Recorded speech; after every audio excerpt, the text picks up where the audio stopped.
what's going on? This is the Saturday Down South podcast. Subscribe to Saturday Down South on YouTube. I'm Connor O'Gara. Will, if I gave you a trivia question and said, I'll give you $100 if you got it right, only to have you get it right, but then I tell you my Venmo account is frozen right now or it doesn't work and I can't pay you, would I be better or worse than LSU? With the buyout stuff. Yeah, I mean, I think that's pretty similar. It's the classic, like, who do I root for in this situation? We have another situation like Dave Portnoy, or with Dave Portnoy going on right now, that's like I'm on his side. It's so weird that I find myself siding with and against Brian Kelly. It's like there are no good and evil anymore in the world. It's just gray. Kind of is. Yeah. Look, who could have thunk that $54 million would be argued over? And say what you want about Texas A&M. A lot of people saying a lot of different things about Texas A&M. No dispute with Jimbo Fisher. No dispute. $76 million. I can't remember the exact structure of when he got, like, there was a certain percentage I think he was due within 30 days. But don't remember hearing anything. They're like, oh, yep, we're on the hook for this, and there's nothing really we can do about it. Did you find yourself wondering, as all of these stories have been coming out, and there's this hemming and hawing, and there's this potential lawsuit, will he go to court over all of this? Did you find yourself going, what if Brian Kelly, on his awkward exit out of the stadium, out of Death Valley for the last time, what if he was just given $35 million in cash and just told, don't come back, no lawsuit, adios, let bygones be bygones? Do you think he would have taken it? No, I think that's the thing. I think their offer was 25 and then it was 30, and it's just like a messy situation. I've had like a ton of people kind of behind the scenes talk to me about what they think LSU's case is going to be, so I don't want to say too much about that, but it's going to be messy, and I think that the overall takeaway is that no matter what, the future head coach of LSU is probably looking at this going, So they don't love paying ex-head coaches, because now the Coach O thing kind of looks a little bit different, where the story about him being like, oh, they told me to give me $17 million and get out of here. It's like, well, they probably were never going to pay your buyout, and they probably had some things kind of that they were threatening to do. So interesting case for LSU. I guess this is kind of the mob mentality that they're like, you better take what we give you. It'd be really funny if LSU argued that it could fire Brian Kelly with cause over the $1 million of Brian Kelly's own money that he put into building that roster. And if that all kind of came around to bite him, that's what they said. You know what? That was actually a violation. We didn't go through the proper channels. I don't want to hear about LSU about going through the proper channels to be able to fund a roster, if you get what I'm saying. But yeah, this is just so unbelievably awkward. And amidst all of this actual meaningful things that we could be talking about in college football, it is kind of funny that we're talking about LSU owing a coach $500 million, and there's debate about whether or not he should get it. Yeah, like I said, it's one of the few things that can make you kind of start to side with Brian Kelly, where it goes, hey, you got to honor what you say that you're going to honor. But at the same time, like I said, there's a ton behind the scenes that I've heard, and I think that it's one of those that you really never know what to expect at this point, because, could this be some crazy gambit by LSU that ends up paying off, and they have some trump card where it's like, oh, actually in your contract it says this and you actually violated it? Or is it just kind of a Hail Mary where it's all going to come out messy? I think that one thing that's for sure is that neither party really cares about public perception at this point. And that's what's really scary, is that, like, there is no, oh, drag my name through the mud. I got to, keep my kind of, what would it be called? Like my dinner table, my decorum around, that's out the window. That was out the window a long time ago. Yeah, I think we could say that with certainty. We have a great pod coming up. Great pod. Week 12 games. Jacob Hester going to join us in a little bit, lad of the week. But before we get to all that, a quick word from our friends at Dabble. Been talking about Dabble for a really, really long time. Today's pod is brought to you by Dabble. It is one of the newest and best apps in the DFS space. They've wasted no time making a name for themselves. The social function is second to none. They offer a wide variety of sports making picks, including college football, NFL. We've got NBA going on as well. Use promo code SDS2 when you sign up today. Receive $25 in bonus cash. No deposit required. Again, that is promo code SDS2 for $25 in bonus cash, courtesy of the good folks at Dabble. Well, let's start with South Carolina going to number 3, Texas A&M. A&M's a 19.5-point favorite. The over-under I have for this one is 26. Count them, 26 A&M pressures of Lenora Sellers. That's the most he's faced in a game this season in his career, really. Will, any idea who that came against? Was it? It wasn't South Carolina. Let's see. What is the game? South Maybe. Carolina against South Carolina? No. Sorry, I meant A&M. I was like flipping the matchups. Gosh, when would they have been? 26 pressures. Maybe like last year against Ole Miss. Not a bad guess. Not a bad guess. This year against LSU. Of course, this year against LSU. Yeah, that's the thing. And we joked about it where he ran like 1,000 yards sideways. Yep. That definitely checks out. 65% of his dropbacks that game, he was pressured on. And he only took 3 sacks. Credit Lenore Sellers, man. That's not going to be on the highlight reel probably, but my God. He's taken 6 sacks in 2 of his last 3 games. This year, he has taken 31 sacks, just as many as he had all of last season. He's been pressured on 44.7% of his dropbacks, third most among power conference quarterbacks. And just in case you didn't know, he's facing Texas A&M. Tied with Texas for the FBS lead in sacks per game. We talk about this because it's just such a big part of every game that Sellers plays in. You've got game 1 with a new OC, Mike Furry. You no longer have Mike Shula, so cheers. That's good. Their new OC's name is Mike Furry. Receiver in the NFL for a while. He was, kind of a journeyman, undrafted guy who had the most, I think his most significant reps in the NFL were with the Lions. Some of those like kind of frisky teams in the 2000s, if I'm remembering correctly. Yeah, Google that one, Mike Furry. But he's been around for a little bit, and was a receivers coach for this South Carolina team, which TBD on his status there with kind of the lack of development that we've seen at that position. But you're now on the road in front of 108,000 people at Kyle Field. Again, how much will Lenore Sellers look at Marcel Reed's situation and go, man, that would be nice? Will, can we discuss something here that has become a topic of conversation this week? Sure. Todd McShay reported that NFL draft people, front office scouts, as well as people in Lenore Sellers' camp, believe that he is best served to spend another year in college. That goes against what I've believed is going to be the case. And while I don't think that he is a finished product yet, I'm not saying that he absolutely should go to the NFL.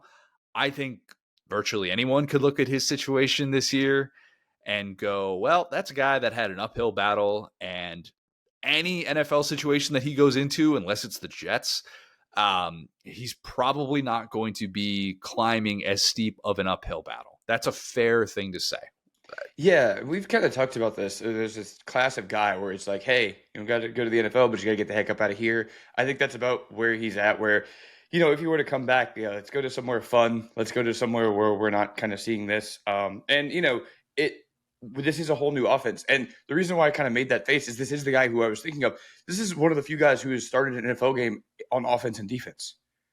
Oh, I didn't know that. That's interesting. Yes, Fun this Mike guy Furry has fact. started a game at free safety and at wide receiver. He was a 1,000-yard receiver for the Lions, and he also played safety for the Browns at the end of his career. Played on special teams a little bit. So this is like an NFL trivia question guy. That's why I was like, this guy? So of course him and Beamer are friends. That is like the most Beamer guy of all time. He plays 3 phases of football. So fascinating to see what that offense is going to look like. Hate to say it this way, but it can't look worse.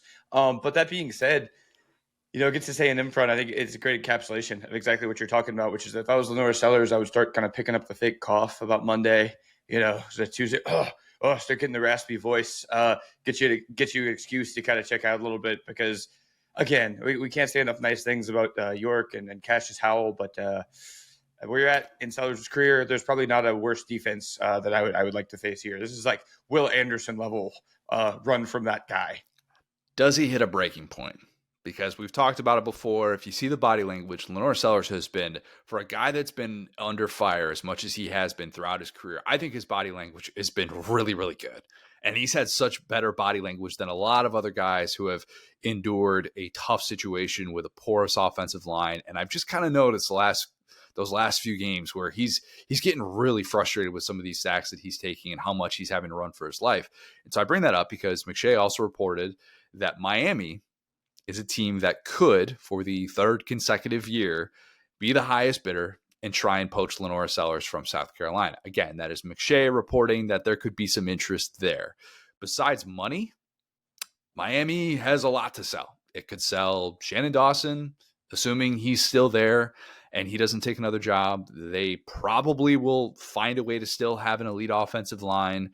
They'll spend on skill players to build around Malachi Toney, who looks like he's going to be a star in college football. And hey, Lenore's, you can avoid getting your brains beat in while living in South Beach. You can do all those things, and you can sell a better life to Lenore Sellers than the one that he has lived so far in 2025. And he's been extremely loyal to South Carolina, extremely loyal. And I'm going to need to see real tangible evidence that he could have one foot out the door for me to think that this is going to happen and this is imminent. But keeping him would be no small feat for Shane Beamer after the year that he's endured. And he's going to have to find answers all over the place around Lenore Sellers, probably to be able to sell him on any sort of vision of him coming back to Columbia next year. And selfishly, I want good things for Beamer. I want good things for South Carolina fans listening to this who would hate to have to stomach the idea of maybe their best quarterback in program history walking out that door. Okay, that would be really tough. And South Carolina fans, don't get mad at me for saying this in comparison to like Connor Shaw, Stephen Garcia. We are great respecters of that. But you get what I'm saying. Like, you didn't have these guys coming into the season that were preseason Heisman candidates in the way that Lenore Sellers was being talked about, the first round discussions. Could he be the number one overall pick? All these things. Lenore Sellers had those things, and South Carolina quarterbacks have not had those things. So I also selfishly want to see the best version of Lenore Sellers. And this feels, Miami, like a place where he could get it, just like Carson Beck in his 15.2% of the time that he's been pressured on dropbacks will. That's better than any rate in the SEC, including his counterpart in this game, Marcel Reed, who has the second lowest pressure rate at 23.8%. Trinidad Chambliss has the best in terms of, lowest pressure rate in the SEC.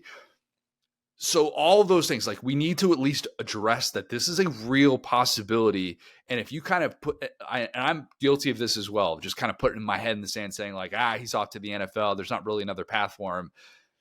This could be an option. And I would be very curious to know how much Lenore Sellers' camp is realistically considering this. So a ton of info there. Let me start off and say, I think personally, Connor Shaw is probably at this point head and shoulders above him. I think having a couple of years as a starter, his legacy will be better, especially if Lenore Sellers' legacy ends with a season like this. I agree with that 100%. Yeah, I mean, a couple of 11-win seasons. So I think that but there's a difference between production and talent. I think that's where we're going here. Is that Sellers could have been your guy, the statue guy that brought the program back, all this different stuff. That's obviously not on pace for right now. Couple of other things. This is not calling South Carolina a poverty program or anything, because you use the Carson Beck example. I think that's a great one, which is that sometimes there can be a breakup like this where both sides win, right? Like, Georgia is much better because they don't have Carson Beck. And so I don't want to say anything as a foregone conclusion, in the way that we're alluding to here. It just feels like, especially at this era in college football, it's almost like Kyler Murray with the Cardinals, where it's like, you've just been here a while. Feels like you're taking a lot of hits. Feel like we've tried a couple of things. In college football, your window is so much smaller that it's not that 7-8 years. It's shorter. And so, like South Carolina fans, like, you wouldn't want to play for Mike Shula, like, you guys are protesting him, like, you get it. And so I think that it would be hard for me if I'm in Sellers' camp, where you do bring up the point of there's going to be NFL interest no matter what, And so, like, if there was interest for AR-15, I joked about, like, Sellers is the guy that they thought AR-15 was, right? Already, with just last year. And so if he has the option to go to the NFL, then that means that you have to kind of recruit him. You have to woo him to come back and say, hey, this is going to be much more like the Dowell Loggins offense. This is going to be a lot less like what you just saw, and a lot less like Spencer Rattler, who, we talked about, kind of had that reclamation project in South Carolina. I think they did a good enough job there, but he's now lost his job with the Saints. And so you don't want to be, setting your guy up for an extended college tenure where you get to the end of it and it's like, the NFL is too much tape on me. That's a little bit confusing, So I say that to say the dream is always guys stay in college. They ride off into the sunset. We would hope for that here. And to your point, he's been really loyal. I think that's awesome. So I think that basically where Sellers is sitting right now, hopefully he can kind of survive this season, and this matchup is kind of the apex of that, right? Like we're talking about, hopefully he can get out of here with no injuries. Hopefully he can get out of here without, some altercation on the sideline where he's like, to your point about the body language, it's like, hey, I mean, if you're running 1,000 yards without taking a hit in a single game, you're tired. You're frustrated. Yeah. You're really tired, and you're thinking to yourself, man, why can't you just be normal? The meme. Why can't we just have a normal drop back, a normal drive, wherein I don't feel like I have to run for my life? And some would say, well, he's still making mistakes within that. It's kind of hard not to. Okay, and I've noticed that. I would still. I don't really like the AR-15 comp if anybody's making that, just because I think Lenore's is so much more athletic, and I think he's so much more consistently been able to escape pressure in a way that actually moves the chains and is beneficial to his team, as opposed to like the one random splash play.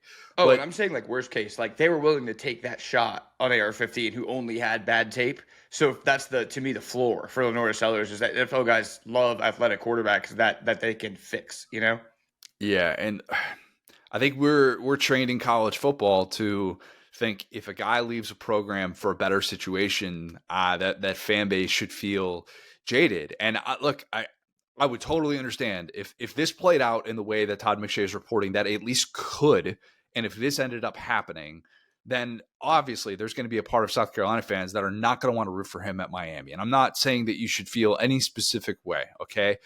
But I am saying that if we're just understanding how important it is for a quarterback to find an ideal situation to be able to take that next step and to be the best version of yourself, then this is something that like you just need to open yourself up to. And I think South Carolina fans get that, and I'm not trying to explain that to them. But anyway, look at that body language in a game like this, in a game that should be really, really challenging for the things in which South Carolina has struggled with.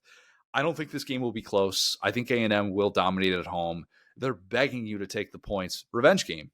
People forget that. Revenge game. South Carolina won this game, got off to that unbelievable start. A&M fought back and then, kind of put the foot on the gas. Kind of amazing to think about.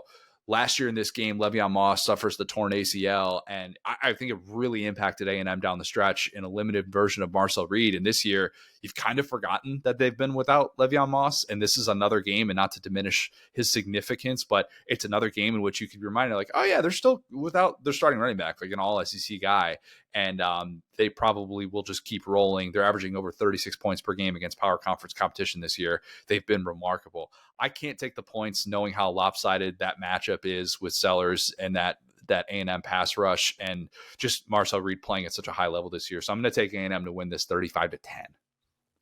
Yeah, I think the comps here are super interesting. I don't want to, roll over this and not talk about A&M, and I'll probably say this again later in the pod, but I almost feel like I wasn't nice enough to Alabama last week, because it was like we talked a lot of Nussmeier, and I think same deal here, right? Like we really just couldn't be nicer to A&M in this matchup, but I think that Marcel Reed is such a good example, like we've talked about, of a guy that is protected by his system in a way, right? That they came in, they said, hey, here are your flaws. We're going to basically we're basically going to elevate the things you do well, and we're going to coach you in a way that improves the things that you struggle with. And it's funny when we have seen, the joke about Jimbo Fisher was that he was this pro style guy who could develop quarterbacks. He had the EJ manuals and stuff. I think that the job that A&M has done developing Marcel Reed is more impressive than anything Jimbo probably did from a QB standpoint, especially at A&M. And so I think if you're Sellers, like you said, you can kind of look across the aisle and go, man, because no one would ever tell you that, especially coming out, especially earlier in their career, that Marcel Reed was a better, more talented quarterback than Lenore Sellers. But what A&M has been able to basically get out of Reed and what South Carolina has been able to do with Sellers are complete opposite ends of the spectrum, to the point where it becomes, okay, what does A&M recruit to now? That's one thing that I've kind of wondered during this A&M run, which is far from over, is what do they do after Marcel Reed? Do they keep going with the mobile quarterback? What's their next guy look like? Is this the Colin Klein system? We talked about Wigman didn't really fit in there. So that being said, I think this is going to be such a tough game, like we kind of talked about for Sellers, going, look how easy it looks for this guy. Dude, same starting five offensive line this year. You had an A&M team that went into the portal and got two game changers at receiver, an area that South Carolina struggled mightily. And even with that aforementioned injury to Moss, oh, no big deal. Ruben Owens, he's a former 5-star. He's capable of being really, really good too. We have backfield depth.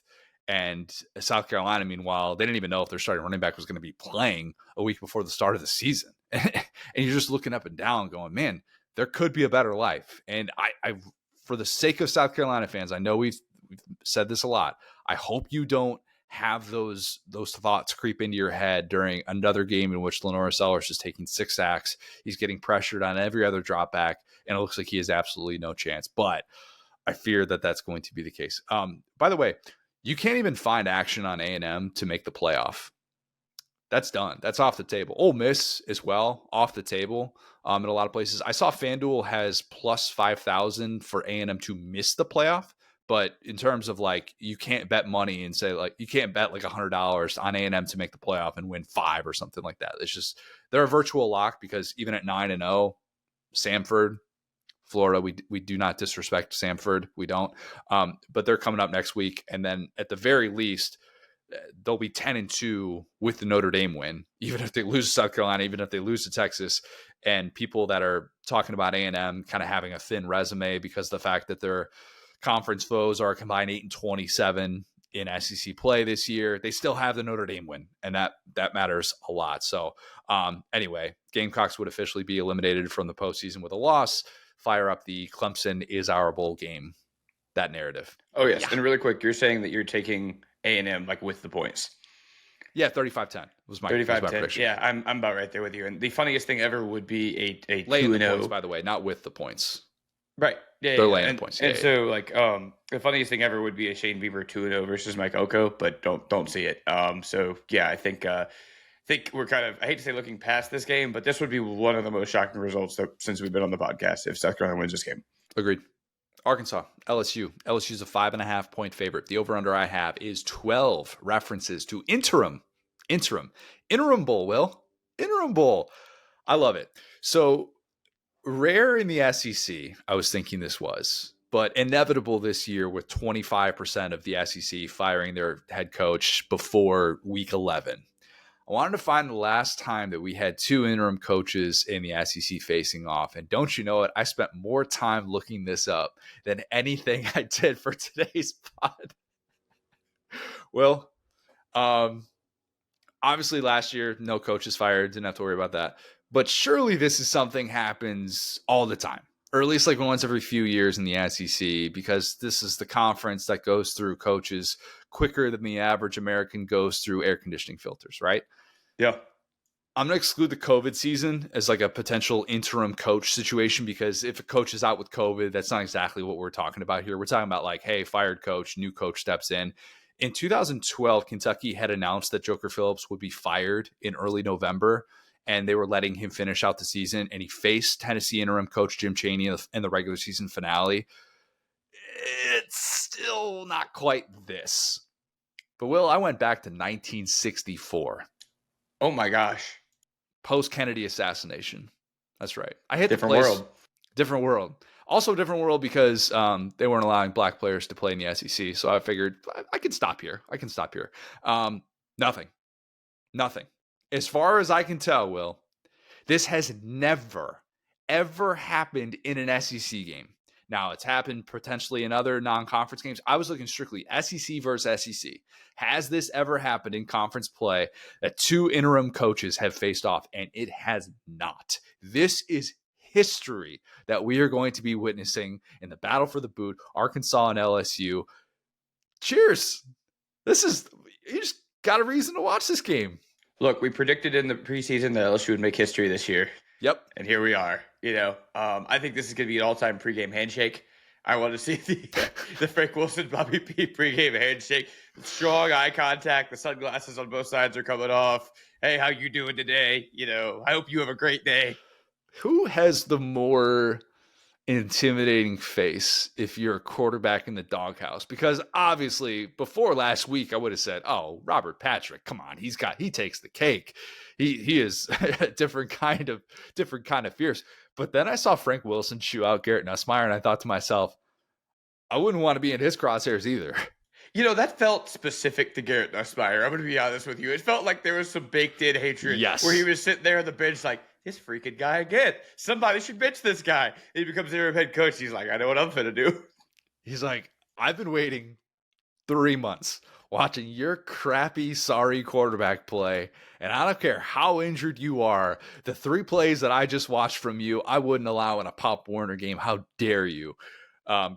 Anyway, Michael Van Buren's got to be starting, right? Not from what I've seen. I mean, the reports were that Nussmeier was back with the ones in practice, so we'll see. Maybe he doesn't hate Nussmeier. The only reason, and I mean the only reason, and this is not necessarily anything to do with Garrett Nussmeier mindset, if he still wants to be out there, all that, but the only reason from an LSU standpoint that you would do that is because you're trying to not tank his draft stock, which has already gone in the toilet. So I don't know. I brought up last year how I couldn't really picture a whole lot of drafted quarterbacks who had been benched in their pre-draft season. And it's just something that's really rare, not as rare as an interim bowl in the SEC, but just like they could tell him, hey, just go deal with your injuries. We're just going to say you're not healthy. Like you could easily spin that and everybody would be able to kind of go, all right, I understand it. And that way you could kind of spin this in your own way. But I don't know. Frank Wilson, he's been bold. Maybe he's going to be bold with a 2 quarterback system in this one or something like that. Maybe that's not bold and that's a little bit too wishy-washy. Bobby Petrino looks like he was playing to cover in that Texas A&M game. His late game decision-making, still bad. Beware of the post-rivalry loss with interim coach energy. Take it from Florida. I'm going to take LSU, though, to win 31-28, a game in which nobody really wants to tackle. But just remember, we're watching history, and we do need to indeed watch this game. This game is going to be so funny, man. This game is going to be so funny. I think – so here's kind of the funny part of it, right, which is that Arkansas has obviously this horrendous defense, or they have throughout the year. I would say just an SEC play, but they had a horrendous defense against Notre Dame and Memphis too. And – you know, it's just hard to find a trend line there because it feels like they're undisciplined, even with Bobby P, you know, even in the A&M game. I felt like their defense was awesome. Meanwhile, LSU has this offense that feels like the closer they get to the end zone and the later the game gets, the farther it gets away. Like, it's like they're stuck in this weird time warp where like, oh, you're moving. And then it's like you have to cover 2 football fields in 10 yards. And so LSU's going to have to score touchdowns at some point, right? Like they scored 0 against Alabama, and it's one thing to move the ball down the field. I think that the Four Loko quarterback versus the LSU defense is going to be a hilarious time because one thing about Blake Baker is he loves to send pressures. I was texting you during that Bama game where he's like calling video game blitzes on 3rd down that just make me like chuckle because it's like we're going to find new dudes, like some dude again, like we joked about. It's like coming off the bench, he's selling popcorn. Like, where did this guy come from? He's coming towards the quarterback. And if you're like Arkansas, that offense, the way that they've been able to kind of escape pressure, the way that like anything can happen on any down for both this offense and this defensive coordinator, I think that side of the ball is going to be so electric. And then I think on the other side, it's just going to be sad and funny. I mean, like the LSU offense versus the Arkansas defense. So I think on one side, it's going to be very like stoppable force, movable object. And on the other side, it's just going to be chaos. I really cannot wait for this game because anything could happen. LSU could lose this game. I mean, truly. I agree. This game could go any which way. It really could. And maybe that's not good analysis to get on here and say this game has 100 different outcomes, but I feel like anything that happens on Sunday will get here and we won't be surprised. Even if Arkansas wins this game 35-7, we'll go, LSU's done. LSU has moved on. It makes a lot of sense. If LSU comes out and plays with a tear on fire and defensively, it still looks like it gives a crap, kind of like it did against Alabama. They'll go, okay, well, the LSU's defense is still fighting. Blake Baker is trying to get that next job. And, you know, there's still clearly an effort that's being put forth on that side of the ball, and that identity is coming through. But yeah, I don't think any result is going to be considered. You know what? Actually, I take that back. Here's one result that's a surprise. Garrett Nussmeier gets out there and plays the game of his life. That would be a surprise. Even that against the Arkansas defense. I think they would be an asterisk. I think if he comes out there and throws 300 yards and 3 tutties, it's like, yeah, but this defense, I mean, Notre Dame, Memphis did that, you know? Yeah, I mean, the more we kind of talk about it, it's like, okay, again, one side of the ball, we do not know who LSU's quarterback is going to be. We know the Arkansas defense is terrible. Other side of the ball is Taylor Green versus Blake Baker. And again, like, it's a gambling defense, a defense that struggled against mobile quarterbacks, like 2 interim head coaches. I'm just so fired up for this game. You know, this is like old school. Like, it's almost like it's like a midweek NBA game. It's like there's no stakes whatsoever in this game. And like, I'm not going to let it frustrate me at all. I'm going to need the next gen stats on Taylor Green distance covered in this game, because he's going to have he's probably going to take some minus 20 sacks. And he's also probably going to peel out of minus 20 sacks and essentially do what Lenore Sellers did and have some of those where it's a 2-yard gain in which he ran 75 yards.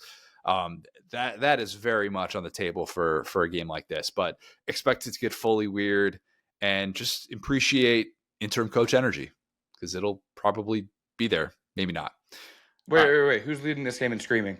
Blake Baker, Frank Wilson, Bobby P. I'm going to still say Bobby P, because I haven't seen, there weren't enough camera angles of Frank Wilson with the refs to make me think that he could overcome what Bobby P is doing to the refs. But sunglasses, Bobby P has got to be out there for this game.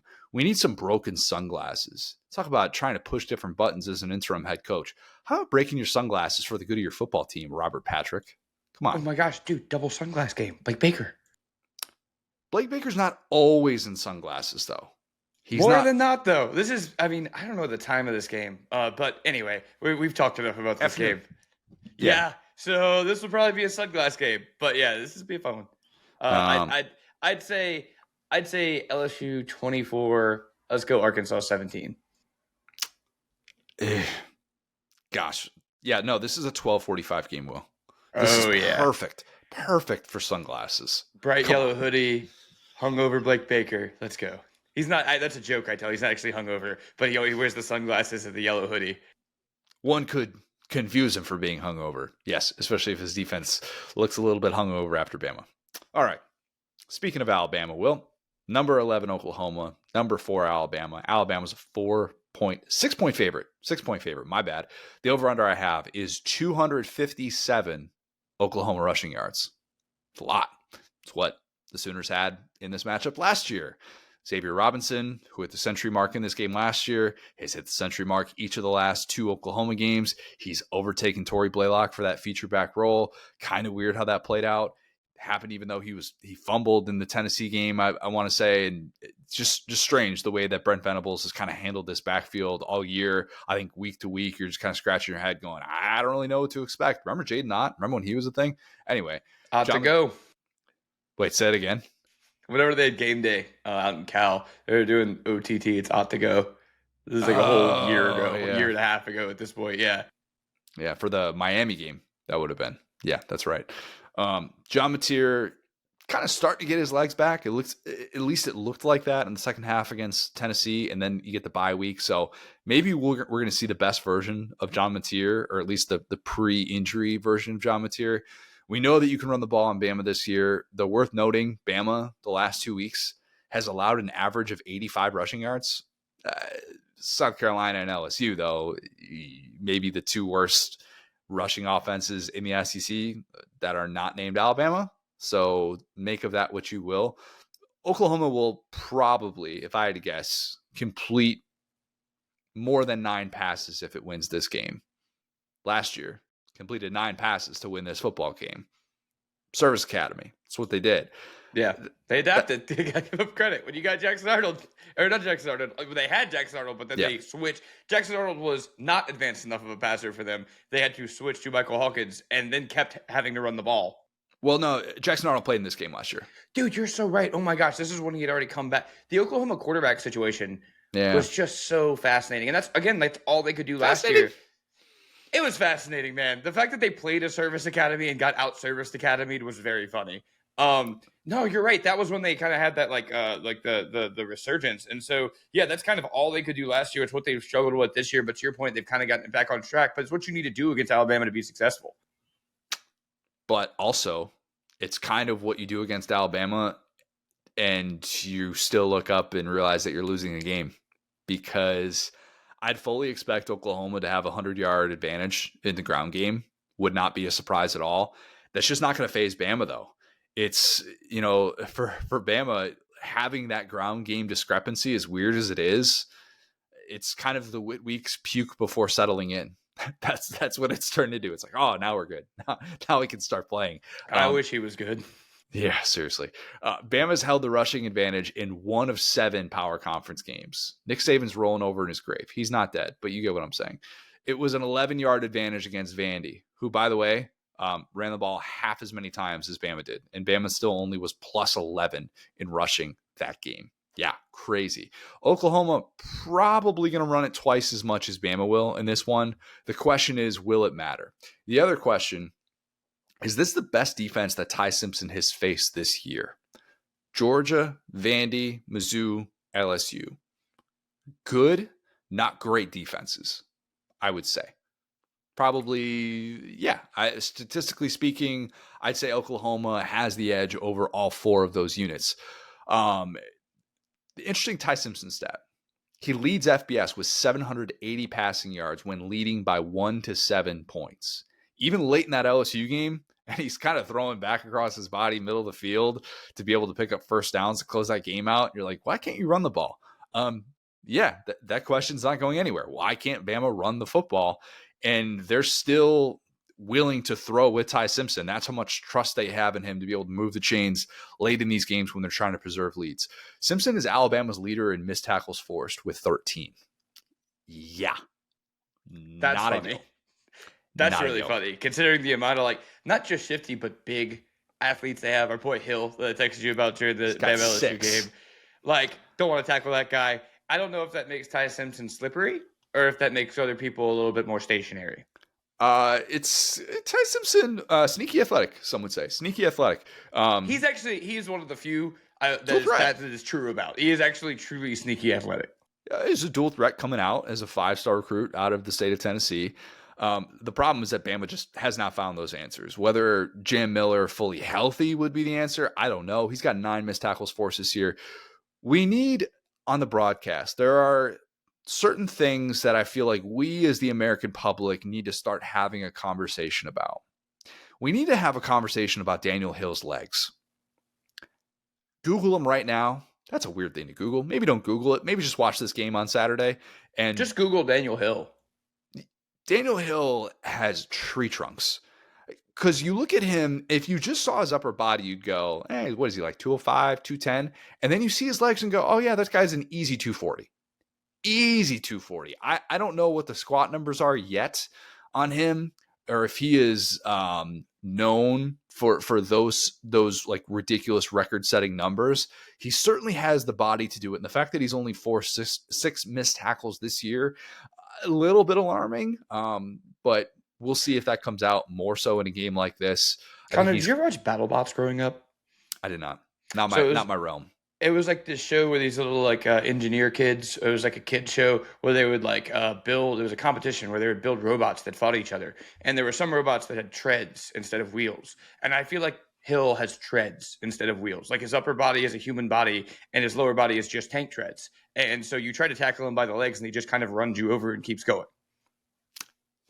But are they doing that often enough with him? Because it's almost like he's been better in those situations out of the passing game than as a traditional runner. And that's kind of weird. You know, I would expect that not to be the case at all with him, but we think he's going to get involved in this one. And at the same time, how much does Alabama care about running the football? Because it's an Oklahoma defense that's 4th in the country against the run. They've only allowed 4 rushing touchdowns all year. You trust the ball in Ty Simpson's hands as opposed to your ground game that's really struggled to get anything going.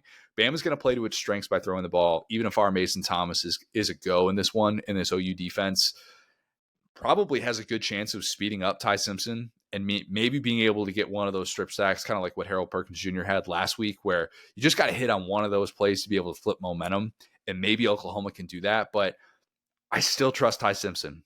I do. I think after LSU did a really nice job limiting him, Bama's going to come out firing early in this one, and it's a 2-touchdown lead kind of before Oklahoma settles in. And it's not going to finish like that. I don't think this turns into a rout. Oklahoma will not go away, but an improving Alabama defense, I think, makes a difference, and it flips the script a little bit on last year's performance so that doesn't repeat itself. I'm going Bama to win this one 27-14. So it's an interesting question about the best defense, Oklahoma being the best defense that Bama has played, because we kind of talked about this going into the Ole Miss game, and I won't say that they got exposed or anything, but I think it just goes to show how different schemes are effective against different defenses.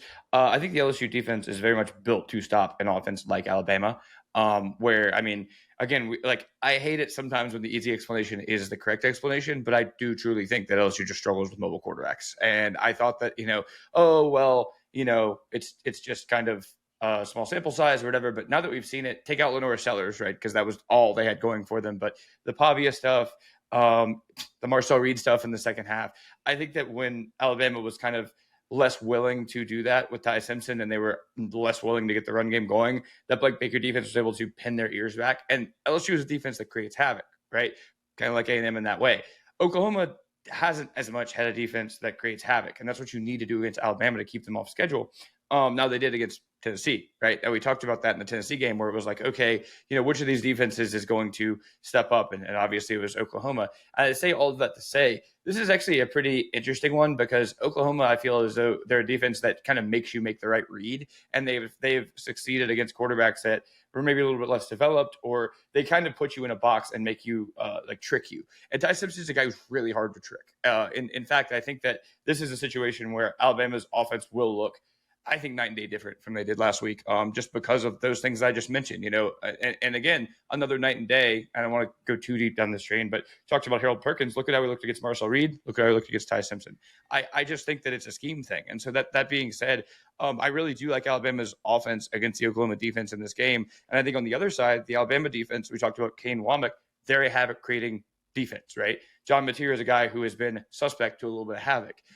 So I'm with you there. I think that after kind of the buildup of the LSU game, Alabama maybe was overthinking themselves a little bit in that game. A game that probably shouldn't have been as close as it was for as long as it was. I think in a game like this, Alabama can get ahead and get the insurance field goal that we always talk about and kind of put the gas on and not hold up. How would you define creating havoc? As far as from which side? Because I talked about a ton of different havoc there. What would you define as a defense creating havoc? Getting an offense off schedule and creating turnovers. Fair. Okay. Yeah, because I think you could look at that two ways with Oklahoma. They struggle with the turnovers, but they can get in the backfield. They absolutely can. And it's just a matter of kind of what ultimately are you doing with that? Are you just getting an offense behind schedule? Is that creating enough havoc for you to be able to overtake a game? Or can you get that big play like what they were able to do against Tennessee, which was creating havoc? That had to be their MO in a game like that, where you knew there are probably going to be some spots where their receivers and their ability to stretch the field, they can burn you. But if you create enough of that havoc, then you're going to be in a spot where you can look up and go, wow, it's set up pretty well, even though it feels like Tennessee's been able to do some things and move the football a little bit.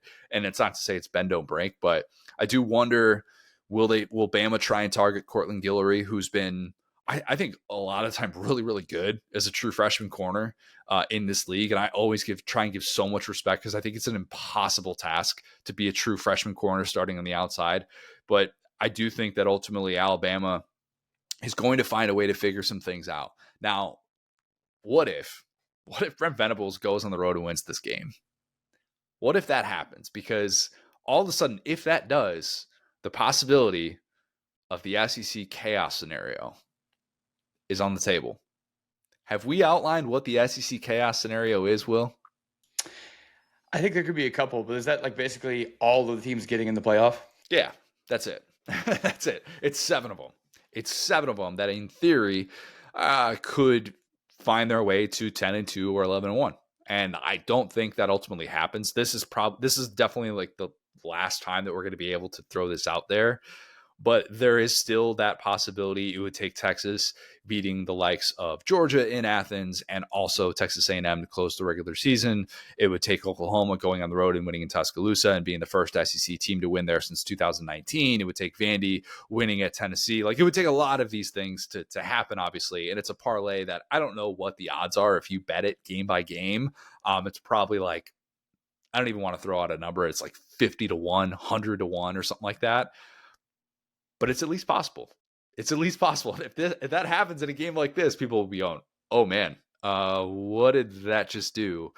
But I don't think ultimately Oklahoma is able to win consecutive games against ranked teams in true road games. Yeah, and really, really quick, I think like I said, this is going to be one of those, like, I don't want to sleep on Oklahoma at all, especially what they've done again against Tennessee. I think that this is kind of another inflection point for Venables' career. I think that in winning this game, you can kind of bounce yourself right back up into the bottom of the top tier of the SEC. I think that you could just take, a couple, like a year or two off and be like, hey, you know what? Don't worry about that. We're back. We're ready to recruit to this. This is our identity.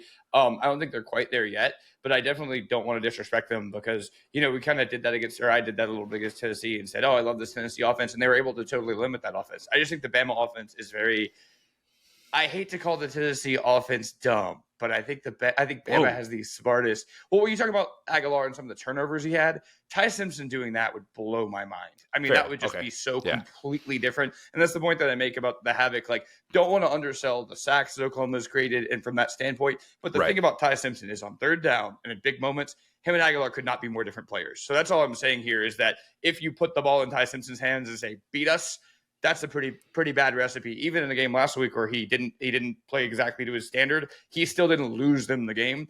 And so I think these are two very good teams. I don't think this is exposing Oklahoma or anything like that. I think it's going to be a close game, defensive game. One thing that's pretty interesting is Alabama in conference play actually leads the conference in time of possession, which is pretty cool. For a team that can't run the football. Yeah, like that's the thing. That's weird, man. Yeah, so it's like, how do we run the football? It can be in a couple of ways. Joe Sloan might say that and be wrong, but, Ryan Grubb can say that and be correct because at the end of the day, the two top teams in that stat are A&M, Alabama, right? So, yeah, that being said, I think it's pretty interesting.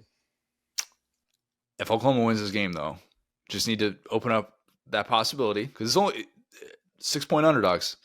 If they win this game, you look at that remaining schedule and the quarterbacks that they would face, and you're all of a sudden going, wow, Oklahoma, they're more likely than not to make the college football playoff.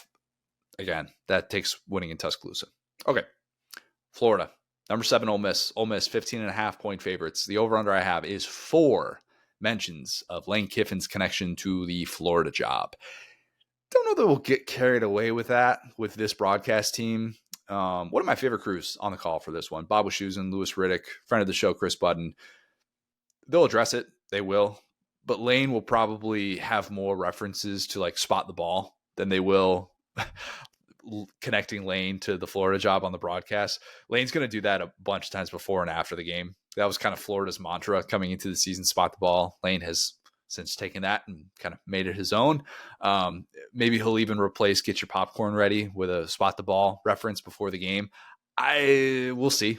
We'll see. Maybe see how confident Lane feels. He might wait till after this one to say that. This game ate at Lane Kiffin last year. It has. You can't tell me that it didn't bother him to watch what this program had at stake and what they lost in the Swamp.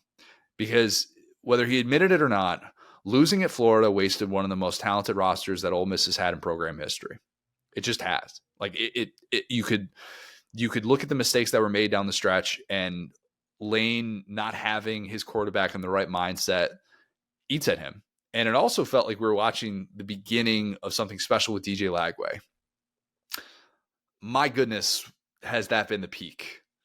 And 2025 obviously has not been able to build on the seemingly unlimited ceiling that he showed on that day, where you look back at some of the throws he made against that really good Ole Miss defense, and you're just going, wow, what do we have here? He's expected to start in this one. I would guess that the DJ Lagway leash from Billy Gonzalez is going to be incredibly short, just as it was in the Kentucky game. And maybe the thinking is, well, look what he did last year against a better Ole Miss defense. Why wouldn't you trot him out there? Maybe Bill Gonzalez can sell the locker room a little bit more than putting his true freshman out there for his first career start on the road against a playoff-bound Ole Miss team. PFF has Lagway for 17 turnover-worthy plays in 6 SEC games. Not good.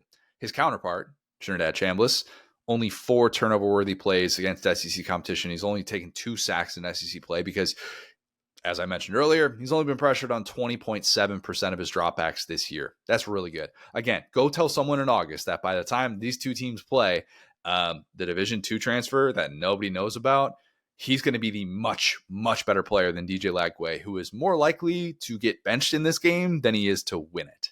I don't think he'll win it. And I question how much this Florida defense cares after whatever that was that we saw at Kentucky last week. And against a team that actually has something to play for, you can sell the revenge angle if you're Lane Kiffin. I think Ole Miss wins big. I think this is a 38-14 Ole Miss victory. I love a game like this, man. I love a game like sometimes they talk about, oh, people get in the media get too wrapped up in storylines. I think we're about to see the loudest Ole Miss Vaught Hemingway Stadium we have ever seen. Just to say, hey, you guys keep dumping on our stadium size, you keep dumping on our culture, you keep dumping on our fan base. We are going to make you feel it deep in your bones today. We are going to make you quit. And I think that there's a lot of pride in football in the state of Mississippi. I think for Ole Miss, they're a fan base that's seen a ton, even guys that are my age, where it comes to you've seen the highs, you've seen the lows with Matt Luke, you've beaten Alabama, you've been chasing playoff spots. And I think that this is kind of a proof of concept for this is why you need to stay in Oxford, Lane Kiffin. Yep. I think going to, you talked about Trinidad Chambliss, that just goes to show exactly what the winning formula for Ole Miss is. We talked about this a little bit last week with Kentucky, where it goes, hey, when you had Jackson Dart, when you had the shiny pieces, maybe you overthought yourself. Maybe you got a little bit too cute. This right here with Trinidad Chambliss is the winning formula for Lane Kiffin. I think that pressure stat is so key. And I love that you like to bring that up. That's fear. Okay. I talk about, as a defensive coordinator or, flip it on the other side. What do you want to feel? You never want to feel fear. And that's what you fear every time. That's what you feel every time the Ole Miss offense takes the field, which is I'm scared to commit that guy to chase you down because I don't know what you're going to do next. And I don't want to take him off the field in coverage because these weapons, again, whoever the heck they might be today, could be a guy you've never heard of, could be a play design you've never seen. That's just every SEC defense going, let's see what they do next. Let's give up the 3-4 yards, please, because we don't want to get beat over the top. And I think that on the other side, you talk about Lagway. The only thing I would push back on there is that we were still hoping for the consistency, right? For Lagway, that's what we talked about all offseason was hit the short throws, take the check downs, take the intermediate throws, consistently get your completion percentage into the healthy, 60s and even 70s in college, where you can say, hey, okay, now you get those open shots. Lagway was always able to hit on the open shots. That's all that changed this year was the ineffectiveness of the Florida game plan to get those great receivers open downfield. Whereas on this side, like on the Ole Miss side, it is we will take whatever the defense give us. You can give us 2 inches in the blade of grass on the sideline, and we're going to take it. So, yeah, I think we see a complete Ole Miss team. I think we see a Lane Kiffin that either way you want to play this coaching job. Either it's like the Florida fans will tell you, okay, well, he's just keeping it close to the vest. I think either way, him beating the snot out of Florida would benefit both sides. I'm not going to sit here and tell you what Lane Kiffin's next move is, but if he were to go to Florida after this, beating the snot out of Florida would certainly get that offer up. How would it benefit Florida if Lane Kiffin beats the snot out of them? It shows you how much you need Lane Kiffin.